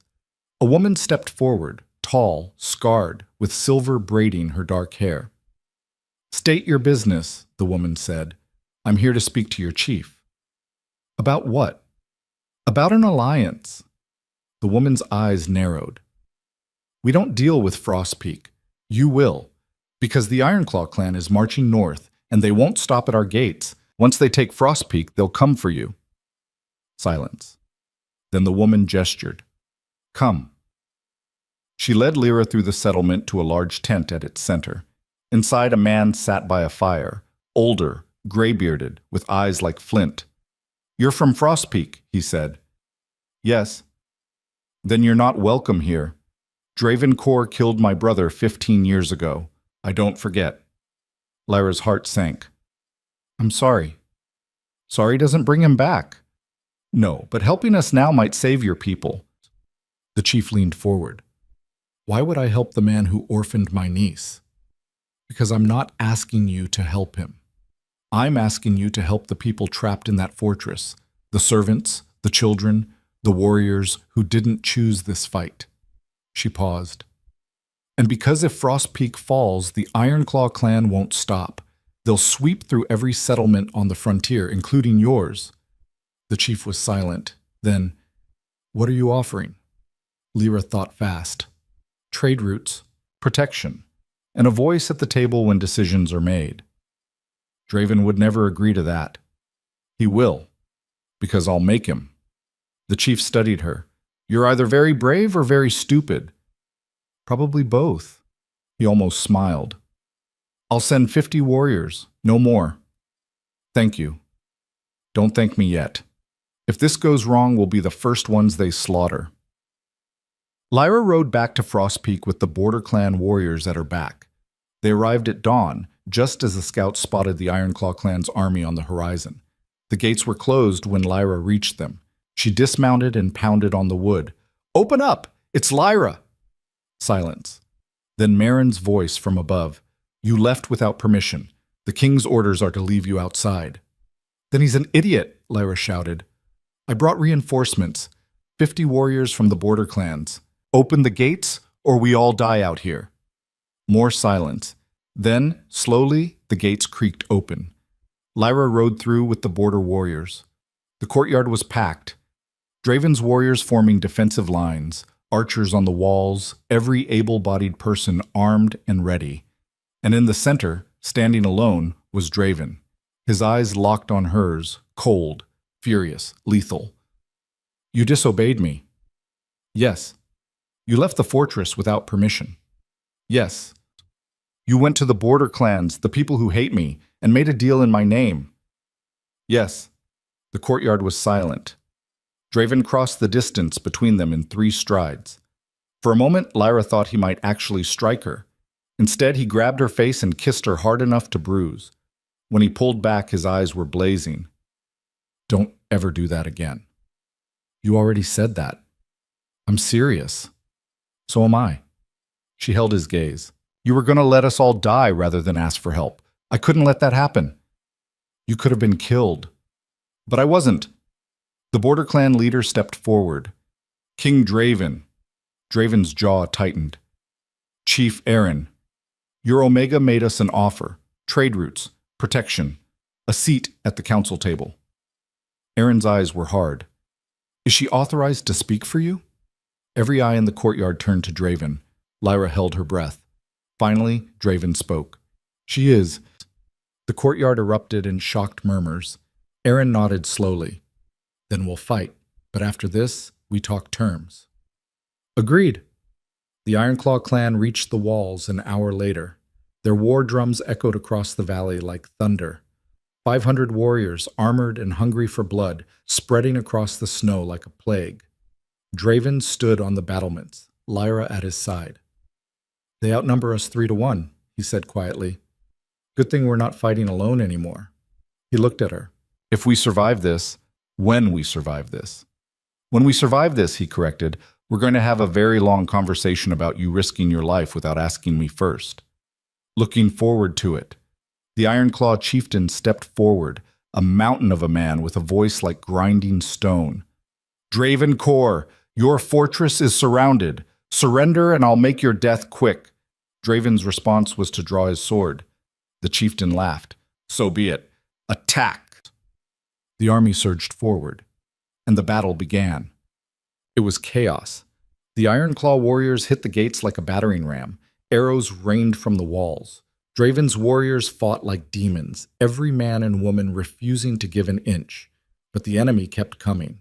Lyra fought alongside the Border Clan warriors, a borrowed sword in her hands. She wasn't trained for this, wasn't built for this. But she swung anyway, clumsy and desperate, driven by adrenaline and terror. A warrior came at her. She blocked poorly.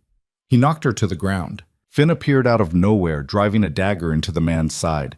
Stay down! The boy screamed, but Lyra was already scrambling up, grabbing her sword, diving back into the fray. The battle raged for hours. Blood turned the snow red.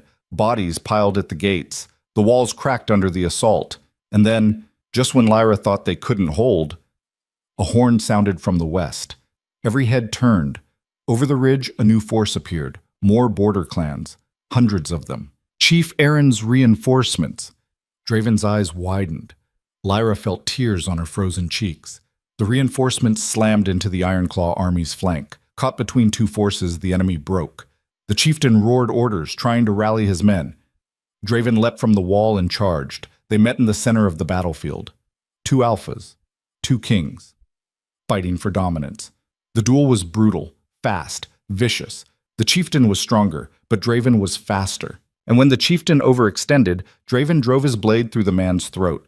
The Ironclaw army shattered. Warriors fled south, abandoning their weapons, their wounded, their pride. Frostpeak stood. The aftermath was a blur. Wounded everywhere, smoke rising from burned buildings, warriors collapsing from exhaustion. Lyra found Draven sitting alone on the steps of the keep, covered in blood, his sword across his knees. She sat beside him without speaking. Finally, he broke the silence. You saved us. We saved us. You went against my orders, risked everything, made deals I never authorized. He looked at her. You should have died out there. But I didn't. Because you're reckless and stubborn and completely insane. Probably. He laughed, sharp, exhausted, real. What am I going to do with you? Keep me, if you're smart. Draven pulled her close, resting his forehead against hers. I'm not letting you go. Ever. You know that, right? Good. He kissed her. And for a moment, surrounded by death and destruction, they both felt something impossible. Peace. That night, Draven called another council. The hall was packed.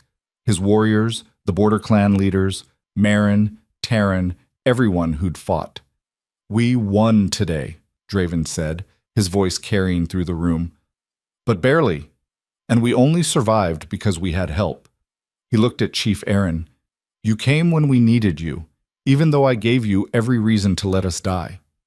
Your Omega convinced me, Aaron said. She has a gift for annoying speeches. Laughter rippled through the hall. Draven's gaze swept the room. I've ruled this fortress through fear, through isolation, and it nearly destroyed us. He paused. That ends now. From this day forward, Frostpeak stands with the Border Clans. We share resources. We share defense. We build something stronger than any one fortress or clan. Silence. Then Aaron stood. You mean that? I do. Then you have our alliance. The hall erupted in cheers. Lyra stood in the back, tears streaming down her face. She caught Draven's eye across the room.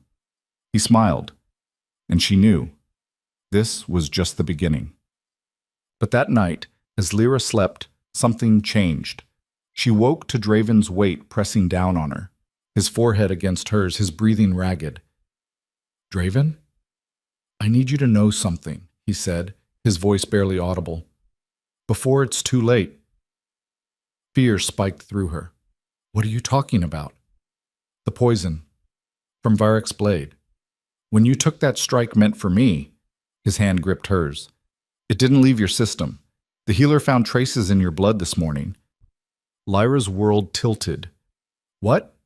It's spreading, slowly, but it's spreading. His voice cracked. You're dying, Lyra. The room spun. No, she whispered. That's not... I'm fine. You're not. He pulled her tighter. And I don't know how to stop it. Lyra's hands trembled. How long? Days. Maybe a week. No, that's not... We just... She couldn't breathe, couldn't think. Draven's arms wrapped around her. I won't let you go, do you hear me? I will find a way. But even as he said it, Lyra could smell the lie. There was no way. She was going to die, and there was nothing either of them could do to stop it. There was nothing either of them could do to stop it. Lyra pulled back from Draven's embrace, her hands shaking. Show me. Lyra husked. Show me the healer's report, now. He hesitated, then reached for the parchment on his desk. She snatched it from his hands and read by candlelight. The words swam, traces of nightshade compound, progressive necrosis. No known antidote, time remaining, estimated 4 to 7 days. The parchment slipped from her fingers. This can't be real, she whispered. I'm sorry. Sorry? Her voice cracked. You're sorry? I didn't survive the auction block and the coup and the battle just to die from a blade I took for you. I know. So fix it. I can't. Draven's voice broke. I've already sent riders to every healer within 100 miles. I've offered gold, land, anything. No one has an answer. Lyra's legs gave out. She sank to the floor, her back against the cold stone wall. This wasn't how it was supposed to end. She'd just started believing there was something worth fighting for, someone worth fighting for. Draven knelt beside her, his face wrecked. I won't give up. Do you hear me? There has to be something. There isn't. The words tasted like ash. You said it yourself. No known antidote. Then we'll find an unknown one. She looked at him. At this man who'd been so cold when they met, now desperate and terrified and completely undone. Draven? No. He gripped her shoulders. I refuse to lose you. Not like this. Not when we just... He stopped, struggling for words. You saved me. Let me save you. Lyra wanted to believe him, wanted to think there was a way out of this, but she could already feel it, the poison working through her veins like ice. Her shoulder ached. Her hands trembled, and beneath it all a creeping numbness. How long before I can't walk? She asked quietly. Draven's jaw clenched. Don't. How long before I can't think, can't speak? She forced herself to meet his eyes. I need to know. 2 days, maybe 3 before the symptoms get bad. Then we don't have time to waste. She pushed herself to her feet, ignoring the way the room tilted. What are you doing? Draven asked. If I'm going to die, I'm going to do something that matters first. The next morning, Lyra called a meeting. Not in the Great Hall. Not with the warriors and council members. She gathered the servants, the healers, the kitchen staff, the people no one listened to. They crowded into a storage room, confused and wary. Why are we here? Kara asked. Because I need your help, Lyra said. The healers say I'm dying, poisoned from Varek's blade. I have maybe a week. Gasps. Murmurs. Kara's hand flew to her mouth. I'm telling you because you need to know. What we started here doesn't end with me. The alliances, the changes, The idea that this fortress can be more than fear and violence. She looked around the room. That continues. With or without me? An older woman spoke up. What do you want from us? Information. Anything you know about poisons, old remedies, folk cures, stories your grandmothers told you. I don't care how strange it sounds. Lyra's voice hardened. The healers have given up. I won't. Silence. Then Finn stepped forward. My grandmother used to make a tea for when people got bit by ice vipers, said it could slow poison. What was in it? Winter root, silverthorn bark, and something else. I can't remember. Try. Finn screwed up his face, thinking. Moon petal? No, moonbell. She called it moonbell. One of the older servants gasped. I know that plant. It only grows in the deep caves north of here. My father used to harvest it. Can you find it? Lyra asked. Maybe. If the caves haven't collapsed, then go. Take whoever you need. Bring back as much as you can find. The woman nodded and hurried out. More people started talking. Someone remembered a salve their mother used. Another knew about a hot spring with healing properties. Piece by piece, fragments of old knowledge surfaced. Lyra wrote everything down, her hand cramping, her vision blurring. When the meeting ended, Marin appeared in the doorway. You should be resting, the older woman said. I'll rest when I'm dead. That might be sooner than you think. I know. Lyra met her eyes.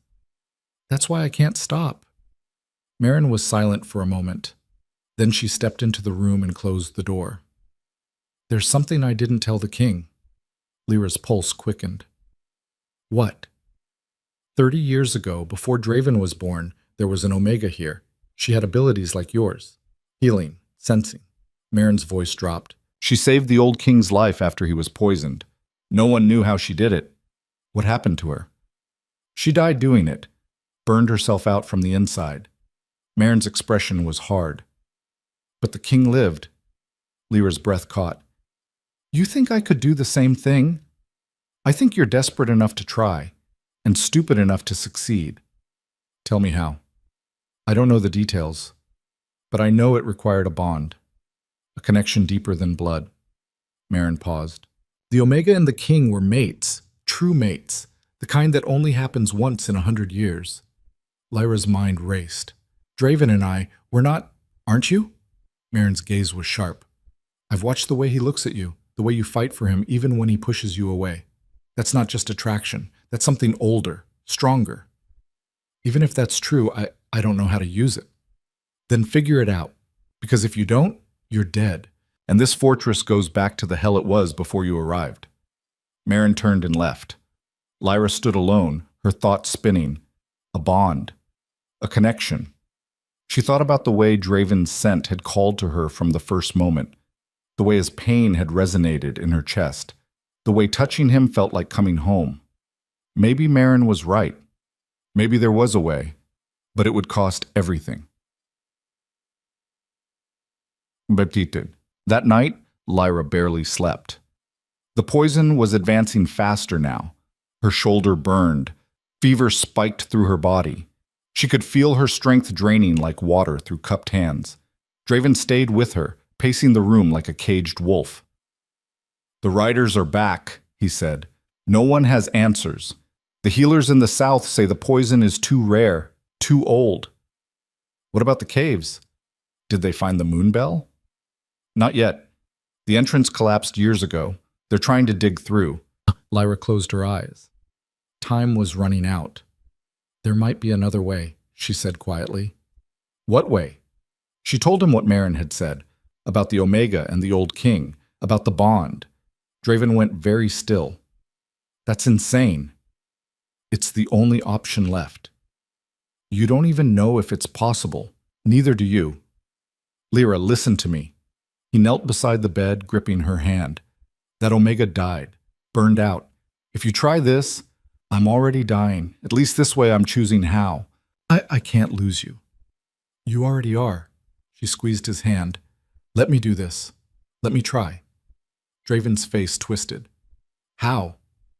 I don't know yet, but Marin said it required a bond, a true mate bond. She paused. We need to complete it. Understanding dawned in his eyes. You want to. Yes, that's permanent, irreversible. If we bond and you die anyway, then you'll have given me something worth dying for. Draven stared at her. Then, slowly, he leaned forward and kissed her. Not desperate this time, gentle, tender, like she was something precious. If this works, he whispered against her lips, you're stuck with me forever. I can live with that. And if it doesn't, then I die knowing I loved someone who loved me back. The bonding ritual was simple. No ceremony, no witnesses, just the two of them in Draven's chambers, the fire burning low, the moon rising outside. Draven stood before her, his shirt discarded, his scars visible in the firelight. Are you sure? Lyra nodded. He pulled her close, his hands cupping her face. I've never done this before. Neither have I. I don't know if I'm doing it right. There is no right way, just us. He kissed her again, deeper this time, his hand sliding into her hair. She felt the connection sparking between them, that pull that had been there from the beginning, now blazing into something undeniable. The bond snapped into place like a lock clicking shut. Lyra gasped. Suddenly she could feel everything, Draven's fear, his love, his desperation.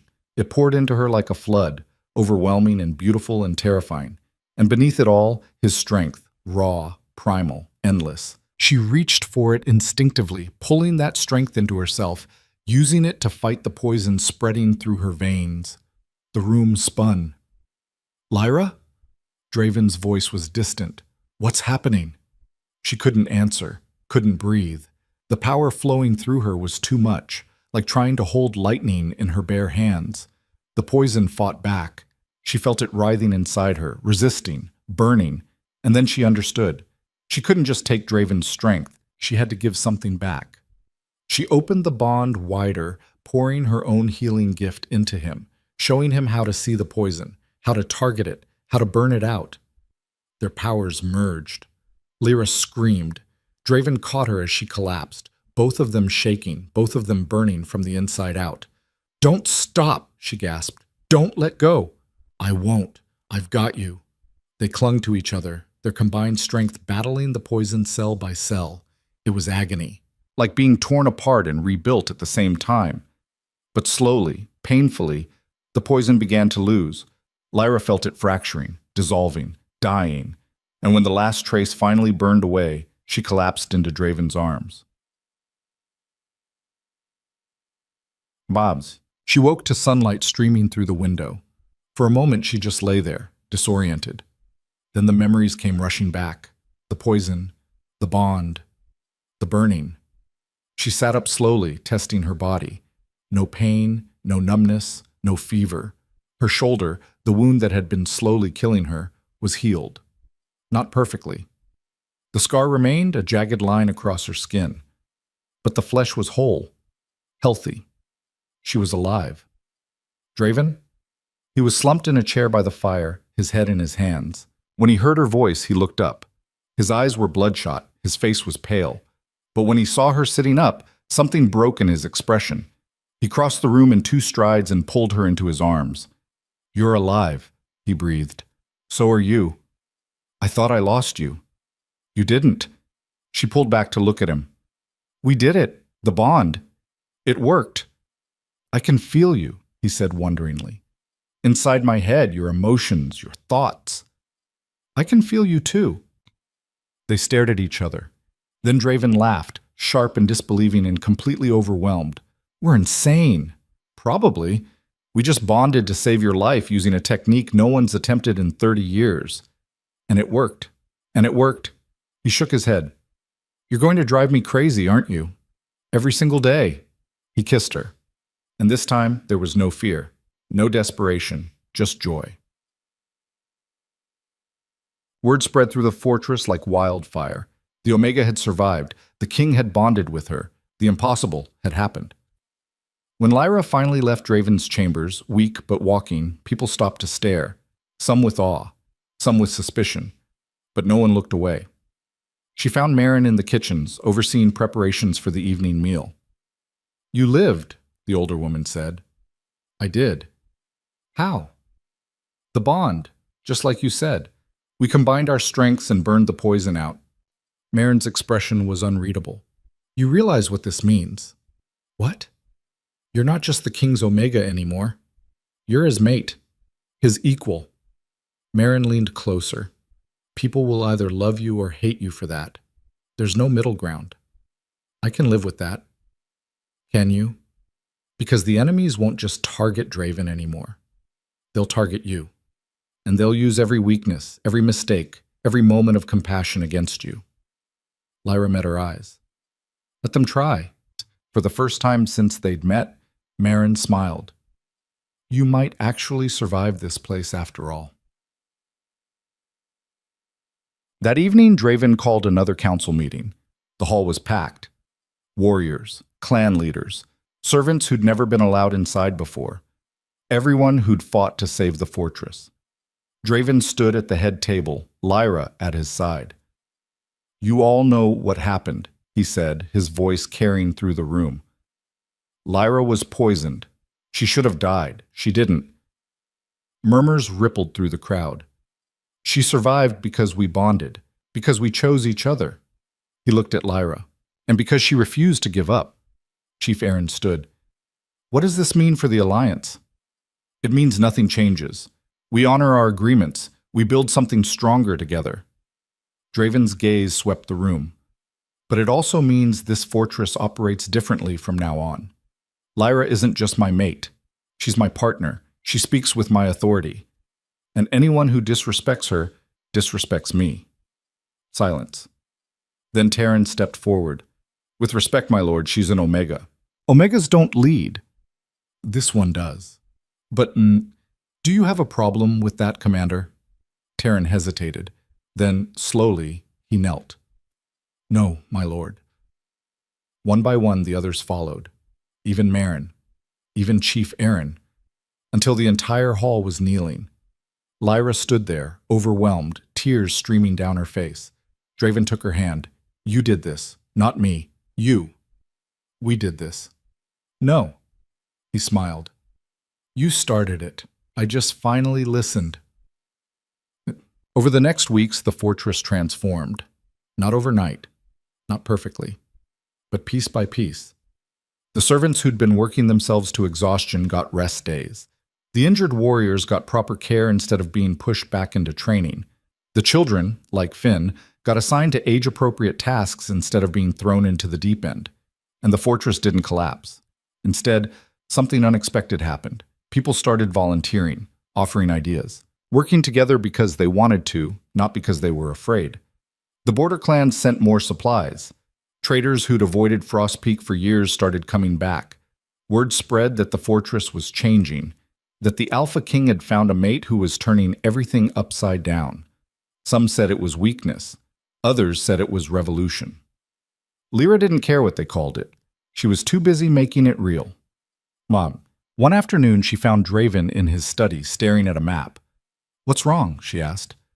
I'm trying to figure out how to defend the northern border without bleeding our forces dry. The raiders hit us twice last month. What if we didn't defend it? He looked up sharply. What? What if instead of defending, we negotiated, offered the northern clans trade routes and protection in exchange for peace? They're raiders, they don't negotiate. Have you tried? No. Then how do you know? Draven leaned back in his chair, studying her. You really think that would work? I think it's worth trying, because the alternative is another war we can't afford.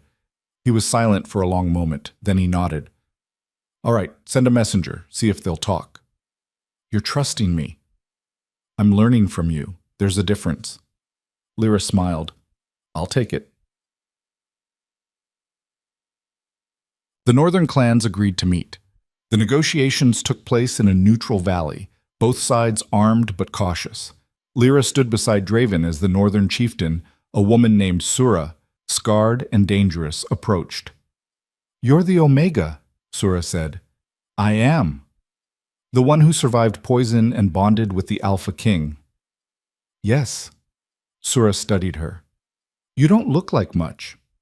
Neither did you before you killed your predecessor and took his clan, Lyra said evenly. Sura's eyes narrowed. Then she laughed. All right, I like you. What's your offer? Lyra laid it out. Trade routes, protection from southern raids, a share of the Border Clan alliance. In exchange, the northern clans stopped attacking Frostpeak and its allies.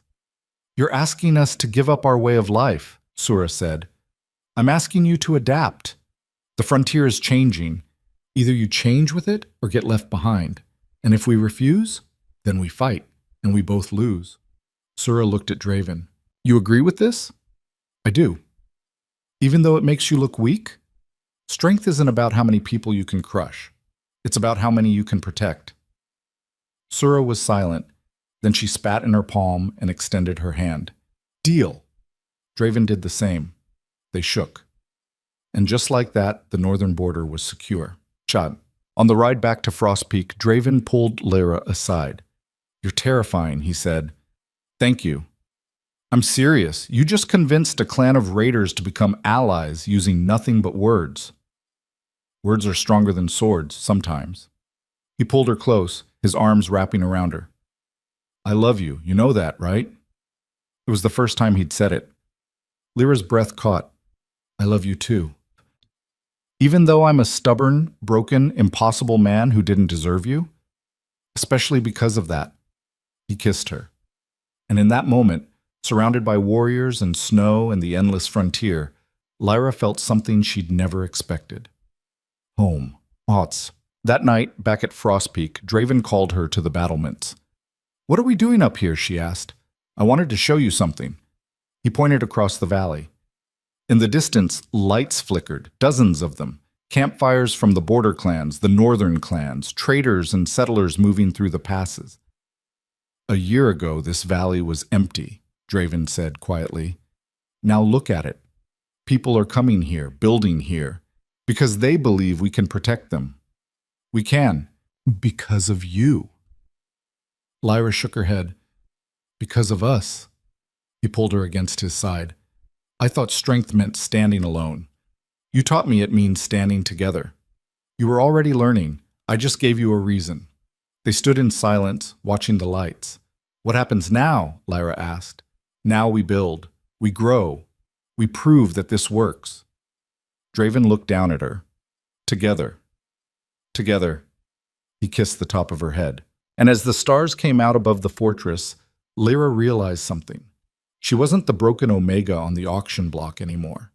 She wasn't the terrified girl who'd arrived at these gates. She was something new, something stronger. She was a queen, not because someone crowned her, but because she'd earned it, and the fortress, the people, had chosen to follow. The frontier was still harsh, still dangerous, but for the first time in its history, it was also something else, hopeful. Weeks turned to months. The alliances held. The fortress prospered. Children played in the courtyards. Traders filled the markets. Warriors trained not out of fear, but out of pride. And Lyra walked through it all, no longer invisible, no longer scorned. People stopped her in the hallways to ask advice. Warriors sought her counsel. Servants brought her problems they'd hidden for years. She didn't have all the answers, but she listened, and she tried. That was enough. One morning, she found Finn in the courtyard, teaching younger children how to hold a practice sword. Look at you, she said. A teacher. He grinned. You said strength isn't just about fighting, it's about protecting people. So I'm teaching them how. I'm proud of you. I'm proud of you too. He paused. You saved us. All of us. We saved each other. Kara appeared, carrying bread from the kitchens. She's right. None of this would have happened if she hadn't arrived, but it also wouldn't have lasted if we hadn't fought for it. Lyra looked around the courtyard, at the people laughing, working, living. This is what it was always supposed to be, she said softly. Draven's voice came from behind her. What? She turned. A home. Not a fortress. A home. He smiled, a real smile, warm and unguarded. You did that. We did that. He took her hand. Come with me. There's something I want to show you. Chut. He led her to the great hall. Inside, workers had been busy. The cold stone walls were now hung with tapestries. The harsh tables softened with cushions. And at the far end where Draven's throne had once stood alone, two thrones, side by side, equal. Lyra's breath caught. I had them made weeks ago, Draven said. I wanted to wait until they were finished. They're beautiful. They're ours. He pulled her toward them. You're not just my mate, Lyra. You're my queen, my equal, and I want everyone to know it. Tears streamed down her face. I don't know what to say. Say you'll sit beside me. Not behind me, not below me. Beside me. Always. They sat together, hand in hand, and for the first time in Frost Peak's brutal history, the fortress had two rulers, one who'd learned to trust, and one who'd taught him how. That evening, as the sun set over the mountains, Lyra stood at the window of their shared chambers. Draven came up behind her, wrapping his arms around her waist. What are you thinking? He asked. That I was supposed to die on that auction block, or in that coup, or from that poison. She leaned back against him. But I didn't, and now I'm here, with you, building something that matters. We're building it together. I know. She turned in his arms. And I wouldn't change a single moment, not the fear, not the pain, not the fighting, because it all led here. To us. To us. He kissed her. And in that kiss, Lyra felt everything they'd survived, everything they'd built, everything they'd become. The broken Omega and the ruthless king, now a queen and her mate, partners, equals, forever. But forever, Lyra was learning, required constant work. 3 months after the Northern Alliance, winter arrived with a vengeance. Snow buried the passes. Temperatures dropped so low that fires barely kept the cold at bay. And with the freeze came hunger. The first reports came from the border clans, grain stores running low, livestock dying, children going to bed with empty bellies. Lyra stood in the council chamber, listening to Chief Aaron's messenger deliver the news. We need supplies, the messenger said. Flour, salt, dried meat. Anything you can spare. Draven's expression was grim. How much? Enough to feed 300 people through the winter, Tehran spoke up from across the table. We don't have that kind of surplus. Our own stores are barely adequate. Then we make them adequate, Lyra said. All eyes turned to her. How? Marin asked. We can't create food out of nothing. No, but we can redistribute it. Lyra looked at Draven. The warriors get double rations. The council members get triple. Meanwhile, servants and families are rationed to the bone. If we equalize, you want to cut warrior rations? Tehran's voice was sharp. They need that food to maintain strength.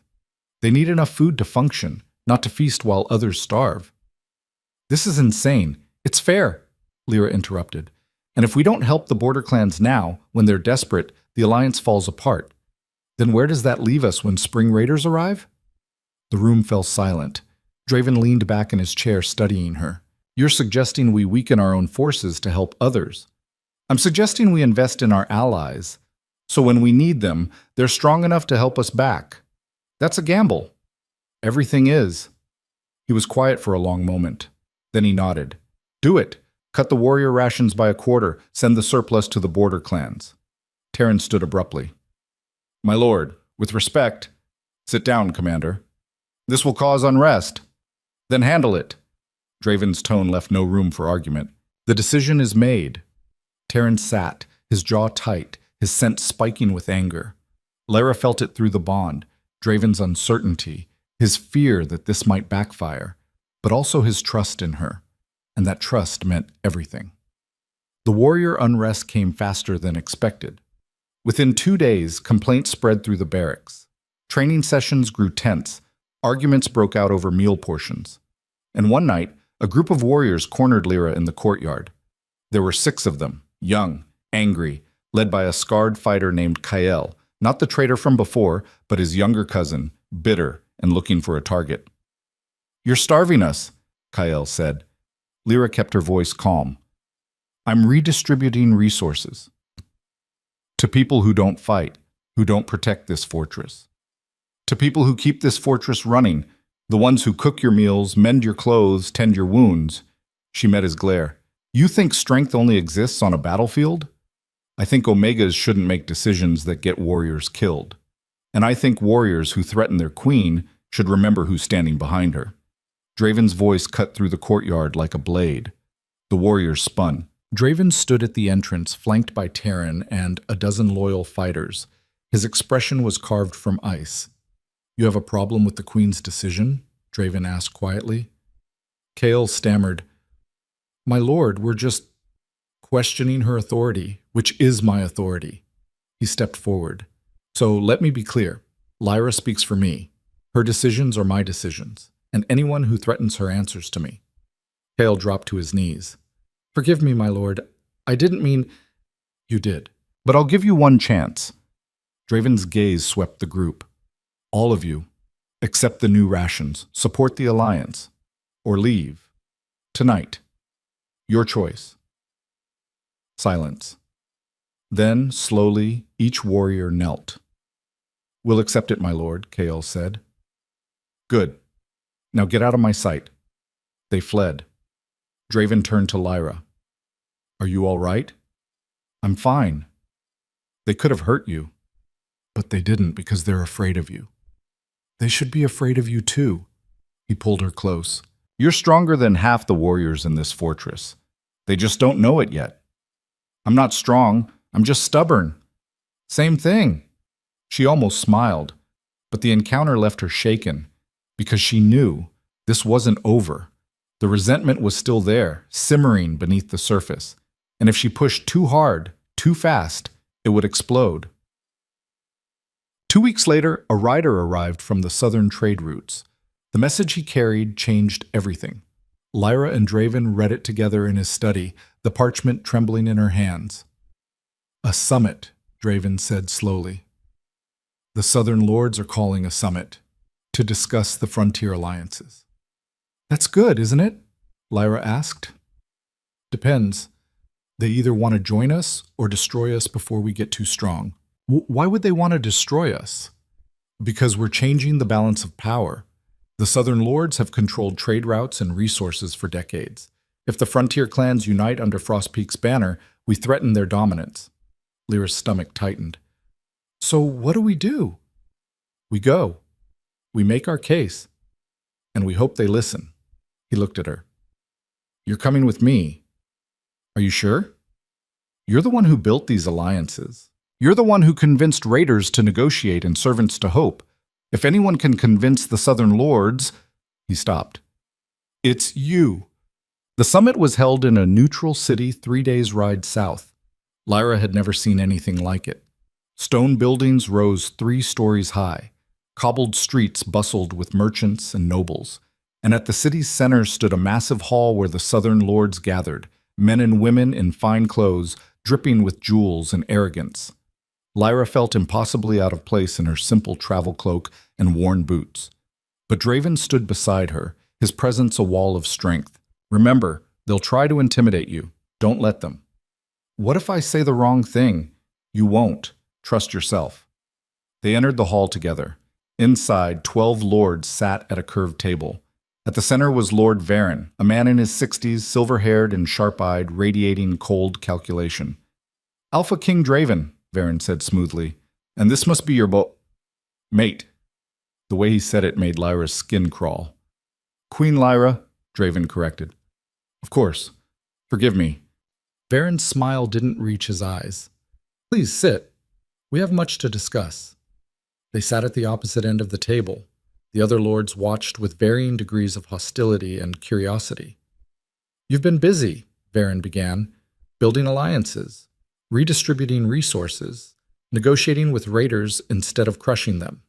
He leaned forward. "Some might call that progressive. Others might call it weakness." "What do you call it?" Draven asked. "I call it dangerous. You're destabilizing a system that's worked for generations." "The system was broken," Lyra said. Varen's eyes shifted to her. "Was it? Because from where I sit, the frontier has always been wild, chaotic. That's its nature. You can't change that with treaties and goodwill." "I already have." "For how long? A season? A year? What happens when winter ends and the raiders remember what they are? They remember that we treated them like people instead of animals. And people remember kindness." One of the other lords laughed. Kindness on the frontier? You're naive, girl. Maybe, but naive beats cruel. The room went quiet. Varen studied her. You believe that, don't you? You genuinely think compassion can survive in a place built on violence? I know it can, because I've seen it. Then you're either blessed or doomed. Time will tell which. Varen sat back. Here's the situation. Your alliances threaten our trade routes. If the frontier clans unite, they control the northern passes. That means tariffs, restrictions, demands. We can't allow that. So what are you proposing? Draven asked. Dissolution, break the alliances, return to the old system. In exchange, we'll increase trade with Frostpeak and provide military support when needed. You want us to betray the people who fought beside us. I want you to be pragmatic. Pragmatic? Lyra's voice rose. You want us to abandon allies because they're inconvenient to your profit margins. I want you to recognize reality. The frontier doesn't operate on ideals. It operates on power. And right now, you're holding a hand you can't sustain. Watch us. Varen's expression hardened. If you refuse our offer, we'll have no choice but to view your alliances as hostile, which means trade embargoes, blockades, and eventually, he paused. War. Draven's hand found Lyra's under the table. Through the bond, she felt his rage, his fear, his certainty that this was a trap. Give us time to discuss, Draven said. You have until morning. That night, in their rented room, Lyra paced while Draven sat in silence. They're bluffing, she said. They won't actually go to war. It would cost them too much. They might, if they think we're weak enough to crush quickly. Then we prove we're not. How? She stopped pacing. We call their bluff, publicly, in front of all the lords tomorrow. That's a massive risk. Everything is a risk. But if we back down now, we lose everything we built. The border clans will think we abandoned them. The northern clans will see weakness. Frostpeak goes back to isolation. She knelt in front of him. We can't let that happen. Draven pulled her into his lap, his forehead resting against hers. You're going to get us killed, or save us. One of the two. He laughed, sharp and tired and full of love. I don't know how I survived before you. Badly. Agreed. They held each other in the darkness, drawing strength from the bond that connected them. And when morning came, they walked back into the hall together. Varen smiled when he saw them. Have you made your decision? We have, Draven said. The answer is no. The room erupted. Lords shouted, some stood, others pounded the table. Varen raised a hand for silence. You're refusing our offer. We're rejecting your threat, Lyra said, stepping forward. You want us to believe trade embargoes and war are inevitable. They're not, because we're not the only ones who benefit from these alliances. Enlighten us, Varen said dryly. The northern passes you're so worried about? They're the fastest route to the eastern markets. If you blockade us, you lose access. Your merchants lose profits. Your lords lose wealth. She walked closer to the table. And if you go to war, you don't just fight Frostpeak. You fight the border clans, the northern clans, every settlement that's benefited from peace. That's not a war you can win quickly. It's a years-long bloodbath that costs everyone. Varen's expression didn't change. You're assuming they'd fight for you. I know they would, because we fought for them first. Loyalty built on charity doesn't last. Loyalty built on respect does. One of the other lords spoke up, a woman with gray hair and calculating eyes. What if we offered a compromise? Varen turned sharply. Celine, hear me out. Lady Celine stood. What if instead of demanding dissolution, we negotiated terms? The frontier alliances continue, but trade remains open. We establish councils to handle disputes. Everyone benefits. That sets a dangerous precedent, Varen said. So does war. Celine looked at Lyra. You've proven you can build something. Let's see if you can maintain it. Lyra's heart pounded. We can. Then we have a deal. Varen's jaw clenched. This is a mistake. Perhaps, but it's one I'm willing to make. Celine extended her hand. Do we have an agreement? Draven and Lyra exchanged a glance. Then, together, they shook. The ride back to Frost Peak felt like floating. Lyra kept expecting something to go wrong, for riders to ambush them, for the deal to fall apart, for reality to crash back down. But it didn't. "We did it," she said, almost disbelieving. "We actually did it." "You did it," Draven corrected. "That speech, the way you laid out the consequences, they couldn't argue with logic that sound." "You think it'll last?" "I think we bought ourselves time, and time is all we need to prove this works." They reached Frost Peak at sunset. The gates opened and the courtyard erupted in cheers.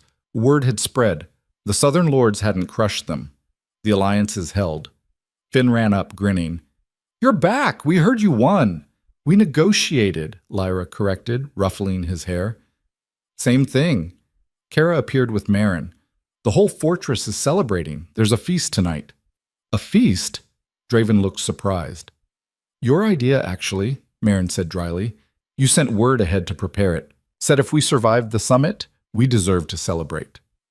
"I did?" Draven glanced at Lyra. She smiled. "You're learning." Mate. The feast was unlike anything Frost Peak had seen. Tables stretched across the great hall, loaded with food. Not the sparse ration meals of before. Real abundance. Roasted meat, fresh bread, vegetables preserved from autumn harvests. Music played. People danced. And at the head table, Lyra and Draven sat side by side, watching their people celebrate. "This is what it should always be," Lyra said softly. "What?" "Joy, community, people choosing to be here instead of being trapped." Draven's hand found hers. "You gave them that choice." "We gave them that choice." "No." He turned to face her fully. "You arrived at this fortress as a starving Omega worth less than livestock. You survived poison, betrayal, war, and a summit designed to crush you. And you turned a place built on fear into something worth protecting." His voice roughened. "You did that. Own it." Tears burned her eyes. "I couldn't have done it without you." "Maybe, but I definitely couldn't have done it without you." They kissed, and the hall erupted in cheers. Months passed. The winter eased into spring. The passes cleared, and with the thaw came merchants, travelers, and settlers looking for a place that offered more than survival. Frost Peak grew.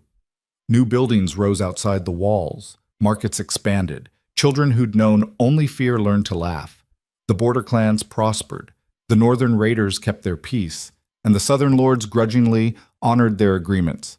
But Lyra knew this wasn't the end. It was the beginning. One morning, she stood on the battlements, watching the sun rise over the mountains. Draven joined her, wrapping his arms around her waist from behind. "What are you thinking?" he asked. "That a year ago I stood on an auction block waiting to die, and now I'm here, with you, building something that matters. Regret anything?" "Not a single moment." She turned in his arms. "Even the pain, even the fear, it all led here. To us. To us." He kissed her forehead. "I have something to tell you." "What?" "The healers confirmed it this morning. You're pregnant." Lyra's world stopped. "What?" "You're pregnant. About 2 months, they think." She stared at him. Are you sure?" "They're sure." Her hands flew to her stomach. She hadn't even noticed the signs, too busy with councils and negotiations and holding everything together. "I'm going to be a mother," she whispered. "And I'm going to be a father." Draven's voice cracked. "We're going to have a child. In a fortress that's finally safe enough to raise one." Tears streamed down her face. "This is real. This is real." They held each other as the sun climbed higher, painting the mountains gold. And Lyra felt something she'd never expected to feel again. Complete. But the pregnancy changed everything and nothing. Lyra still attended councils, still walked the fortress, still listened to problems and offered solutions. But now she did it with a hand on her growing belly, with the knowledge that she was building this world not just for herself, but for the life growing inside her. People treated her differently, some with reverence, some with protectiveness. Warriors offered to carry things. Servants brought her extra food. Even Marin softened, offering advice on childbirth and child rearing with a gruffness that couldn't quite hide her care. You're going to be insufferable as a grandmother, Lyra teased one afternoon. Maren snorted. I'm not the grandmother. You're the closest thing I have. The older woman's expression softened. Then I suppose I'd better learn to spoil children. 6 months into the pregnancy, Lyra went into labor during a spring storm. The fortress erupted into controlled chaos. Healers rushed to her chambers. Draven paced like a caged wolf, his fear bleeding through the bond so strongly it made her nauseous. You need to calm down, she gasped between contractions. I can't. You're in pain. I'm in labor. It's supposed to hurt. I don't like it. Neither do I, but here we are. The labor lasted through the night. Brutal. Exhausting. Lyra screamed until her voice gave out, gripping Draven's hand hard enough to bruise. And then, just as dawn broke, a baby's cry. Sharp, loud, furious at being born. The healer wrapped the infant and placed them in Lyra's arms. A daughter, healthy, strong lungs. Lyra stared down at the tiny, squalling creature, at her daughter, dark hair already thick on her head, eyes squeezed shut, fists waving. She's perfect, Lyra breathed. Draven knelt beside the bed, his eyes wet. She's ours. What should we name her? He thought for a moment. Hope, because that's what you gave me. Hope. Lyra tested the name. Hope Core. The baby's cries softened. She blinked up at them, her eyes unfocused but already so aware. And in that moment, Lyra understood. This was why she'd fought, why she'd survived, why she'd refused to give up for this, for her daughter, for a future where children didn't have to fear every shadow. The years that followed were not easy. There were still conflicts, still challenges, still moments when Lyra wondered if they'd made the right choices. But they endured. Hope grew into a wild, fearless child who climbed walls and argued with warriors and demanded to know why things were the way they were. She had Lyra's gift for sensing emotions and Draven's stubborn will. She was perfect. Finn trained to become a warrior, but one who protected instead of conquered. Kara opened her bakery in the growing town outside the fortress walls. Turan grudgingly admitted that the new system worked better than the old. And Maren, stern, impossible Maren, became the doting grandmother she'd sworn she'd never be. The frontier changed. Not overnight, not perfectly. But slowly, steadily, it became something new. A place where strength meant protecting the vulnerable instead of exploiting them.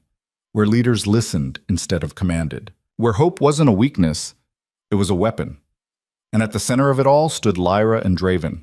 Not perfect rulers, not flawless leaders, just two people who'd chosen each other, chosen their people, and refused to give up. 10 years after that auction block, Lyra stood on the battlements again. The fortress had grown almost beyond recognition. The walls expanded, the markets thriving, children everywhere, a whole generation growing up in peace. Draven joined her, gray starting to thread his hair, lines around his eyes from years of smiling. What are you thinking? He asked. That I was supposed to die, multiple times, and instead, she gestured at the bustling fortress below. Instead, I'm here. We're here. Any regrets? Not one. Hope appeared, now 10 years old and already tall for her age. Mother, father, Chief Aaron is here. She says there's trouble on the eastern border. Lyra and Draven exchanged a glance. Some things never change, Draven said wryly. Good. I'd be bored if they did.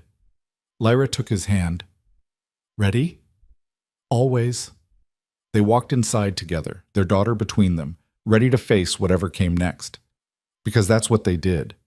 What they'd always done. They faced it. Together. Years later, when Lyra was old and gray and her daughter ruled Frostpeak with the same fierce compassion, people still told stories. About the Omega who'd survived an auction block. About the Alpha King who'd learned to trust. About how they'd built something impossible in the harshest place imaginable. And about how love, stubborn, reckless, impossible love, had changed everything. Lyra heard those stories sometimes, told around campfires and in market squares. And she'd smile, remembering the girl she'd been, starving, scared, worthless, and the woman she'd become. Queen, mate, mother, Proof that strength wasn't about never breaking. It was about choosing to keep going even when everything said to quit. It was about finding someone worth fighting for. And it was about believing, stubbornly, recklessly, impossibly, that tomorrow could be better than today. She'd believed it once, standing on an auction block with nothing left to lose, and she'd been right. On her last day, Lyra lay in the chambers she'd shared with Draven for decades. He sat beside her, holding her hand, his face lined with age and sorrow. "I'm not ready," he said quietly. "Neither am I." She squeezed his hand. "But we had a good run. The best. Do you think it'll last, what we built?" "I know it will, because hope is fierce, and she learned from the best." Lyra smiled. "We did all right, didn't we? We did more than all right. We changed the world. We changed our world. That's enough." Outside, the fortress was alive with sound, children playing, markets bustling, life continuing. Draven leaned down and kissed her forehead. "I love you. Always have. Always will." "I love you too." She closed her eyes, and in the darkness she saw herself again, young, terrified, standing on that auction block. But this time she wasn't alone. This time she had everything. And as her breath slowed and finally stopped, Lyra's last thought was this. She'd been worth something after all, not because someone bought her, but because she'd chosen to believe she mattered, and that belief had changed everything. The fortress mourned, but it didn't break, because Lyra had built it to last. And in the years that followed, as hope ruled and her children grew and the frontier continued to change, one truth remained constant. The broken Omega who'd arrived at Frost Peak's gates had done the impossible. She'd taken a fortress built on fear and turned it into a home built on hope. She'd taken a ruler who trusted no one and taught him to trust everything. She'd taken a harsh, brutal world and proven that compassion wasn't weakness. It was the strongest weapon of all. And though she was gone, her legacy lived on. In every child who grew up unafraid. In every warrior who fought to protect instead of conquer. In every leader who chose to listen instead of command. In every person who believed that tomorrow could be better. Lyra Vance had been worth less than survival itself. But she'd become worth everything. And that, more than any throne, any title, any crown, was her true triumph. She'd mattered, she'd changed the world, and she'd proved that even the weakest voice could carry the sharpest truth, that love was stronger than fear, that hope was stronger than despair, and that sometimes, just sometimes, the broken ones are exactly the ones who know how to heal.